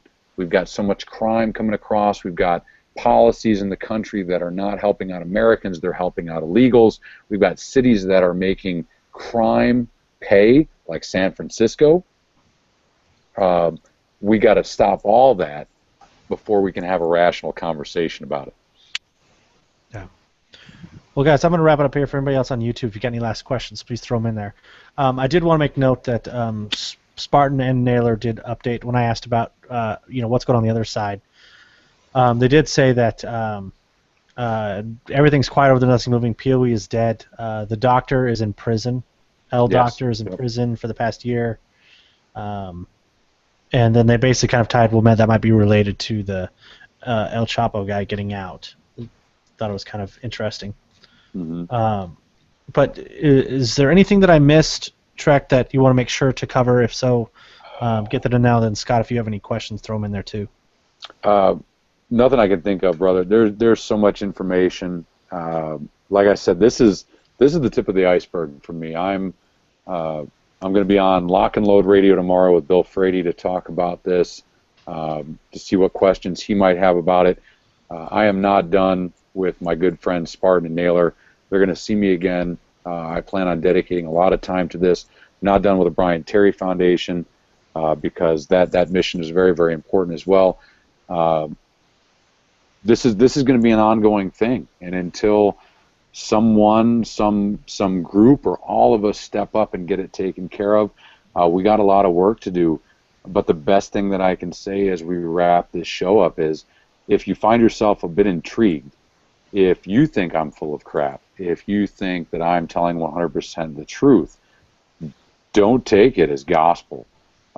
Get out there, do some research, get involved yourself, look at the AZBR, look at other groups. These guys are just in Arizona. There's groups out there that are doing great things. There's groups out there that are full of crap. So you got to do some research. You got to make sure that you're on the side of right. Just like being a responsible gun owner, a responsible citizen, get involved with something. Even if you're just writing a letter, if you're up in Michigan like I am, sitting in the woods, do something worthwhile and make a difference, because we're seeing things just skyrocket into the toilet, and it's because people are forgetting life, liberty, and the pursuit of happiness, and at the same time, this is America, and we got to protect it. So. Hopefully I'll be able to come on and talk about it more as I have more information, and I certainly appreciate you two guys helping me out with this. This has been a really great time. Yep, for sure. No problem at all. Yeah, I gotta be honest. Right now, I'm literally ready just to pack up and go down there right now. Like, just take everything and go. Granted, that could also be the fact I have 6 kids in my house, and you know what? Living on the border doesn't sounds like something I could survive. But Scott, I'll throw it to you, buddy. Any last questions, comments? Yeah. First of all, amazing to be a part of that. Thanks for sharing your experience. Spartan and Naylor in the chat. Thank you for contributing. I mean, it was just a ton of information, and I really think that the audience here, we all consider ourselves to be the responsible gun owner, armed citizen, or whatnot, and part of that is being aware. Aware of your rights, aware of situational awareness, but your situation doesn't stop with your immediate surroundings. It goes all the way out to our borders, and then that's it. And to say, well, I'll let that guy take care of it. Well, sooner or later, it's going to come to your neighborhood, and that's not being paranoid or anything like that. It's just being aware. And I will tell you right now that again, guys like Spartan and Naylor and Trek going out and riding his bike for 2,000 miles, I completely respect that. Could I do it? No, I'd get in the way. But I just try and do what I can do. I try and donate where I can. I try and volunteer where I can. I try and share the knowledge and share that awareness with other people. And how can you contribute? Be aware, contribute where you can, send these guys batteries and useful kits and whatever they want. If all you can do is post on Facebook, post a link to the Trek's Trek on the Brian Terry Foundation and give a couple bucks. I did that recently, even though I've already donated. What were there, like 6 videos that you did, Trek? 6, 7? Yeah, something like that. I will tell you that even though I enjoyed all of them, I know the people that have less of an attention span wouldn't be able to sit through a lot of them or get some of the humor, like setting XDs on fire and things of that nature. But that was funny. Yeah, that was hilarious. But Matt Stagliano of Fire Lancers Media, his thing was a minute long, and he put it down to perspective. 1 cup of coffee, and from a couple of friends that including yourself, and you will crush Trek's goals for the Brian Terry Foundation, right? How many of us have red dots on our rifles, red dots on our pistols? We've got Surefires. We've got all these things that we don't use laying around. I'm sure the guys down on the AZBR could use them. Send them down there. 100%, absolutely. Just get involved. Get involved. Be aware. Contribute where you can. Spread the real information, and just get in the fight however you can. And I'll throw this out there too. I'm sure there could be people out there where there's maybe not anything you do. Get a hold of them and say thank you. Yeah.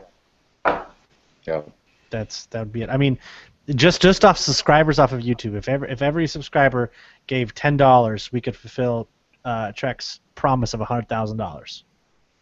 That's it. $10 of all my YouTube subscribers. That doesn't even count Facebook likes or podcast downloads. If every one of my subscribers just gave $10, the Brian Terry Foundation, Trek would hit his goal of getting $100,000.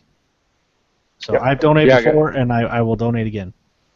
Yeah, I certainly appreciate it, and I just as my wrapping thought, the Terry family also appreciates it. Did you have to think if you lost a family member 5 years ago, and you still didn't have answers? How hard would you fight? And that's where they're at. They still have no answers. They will be going down into Arizona in September to see the trial and sentencing, hopefully, of the other 2 that were involved. But still no answers for responsibility on our side of the house. So, yeah, anything that you guys can do, both supporting the AZBR, Brian Terry Foundation, or just your world, your local realm, get involved. Just do it, and stop worrying about the small stuff. Your gun doesn't need to look pretty. Your world does. Yep, for sure. That's a great way to do it. So I'm going to wrap it up here. And again, I appreciate everybody out in chat. And Spartan and Naylor, thank you guys for coming on. And again, I appreciate you guys for doing your work. Those guys, Spartan and Naylor, one of you guys needs to get a hold of me. I need to talk to you guys, do some more things. But I'm going to wrap it up here. And again, Scott, dude, thank you for coming on with me and helping me out on this. Appreciate you coming on, man. Yeah, my pleasure. My pleasure. I learned a ton. So. Same here. And again, Trek, thank you for coming on and sharing your experiences with us. And I think most importantly of not only sharing the information, but also at least giving people a direction of where to go. Absolutely, my pleasure. Thanks for having me on. Yep. So for everybody out there, you know, man, it's really hard to wrap up a show like this. Number one, I want to keep talking about it because it's really important. But two, it also makes me tremendously sad of where our country has went. So just go check out the Firearms Radio Network, firearmsradio.tv/iTunes. There's a bunch of other great shows. Please go check them out. And I really don't have a specific one to do. Maybe go check out This Week in Guns. Maybe I'll try to get some of this info over to those guys as well to discuss. But you know, I really want your feedback here at Practically Tactical. So if you guys are looking for more information, some feedback on the show or anything else, please email me at nick@firearmsradio.tv. Let me know what you thought of the show. I would love to hear feedback on what you guys thought of this show. And again, speaking of feedback, please give us a review on iTunes, as I can't stress enough of how much one review. I mean, just think if you could give us one review that literally puts us in the top of our outdoor ranking, that helps people find the show. That helps people find about this information. So if this is near and dear to your heart, give us an iTunes review because that bumps us up to the top of the #1 rated shows or whatever for that week, and it will help people get this information out there. So go on to iTunes, search Practically Tactical, and give us a review. I'd greatly appreciate it. Also, find us on Facebook. Again, I'm going to put links to a bunch of information that we discussed here on the show into the show notes. So I'll put that on there. And again, practacpodcast.com/083. I'll have links to everything in there. So as always, guys and gals, I thank you for tuning. I thank you for listening. So we greatly appreciate it. And we'll catch you next week for another episode of Practically Tactical.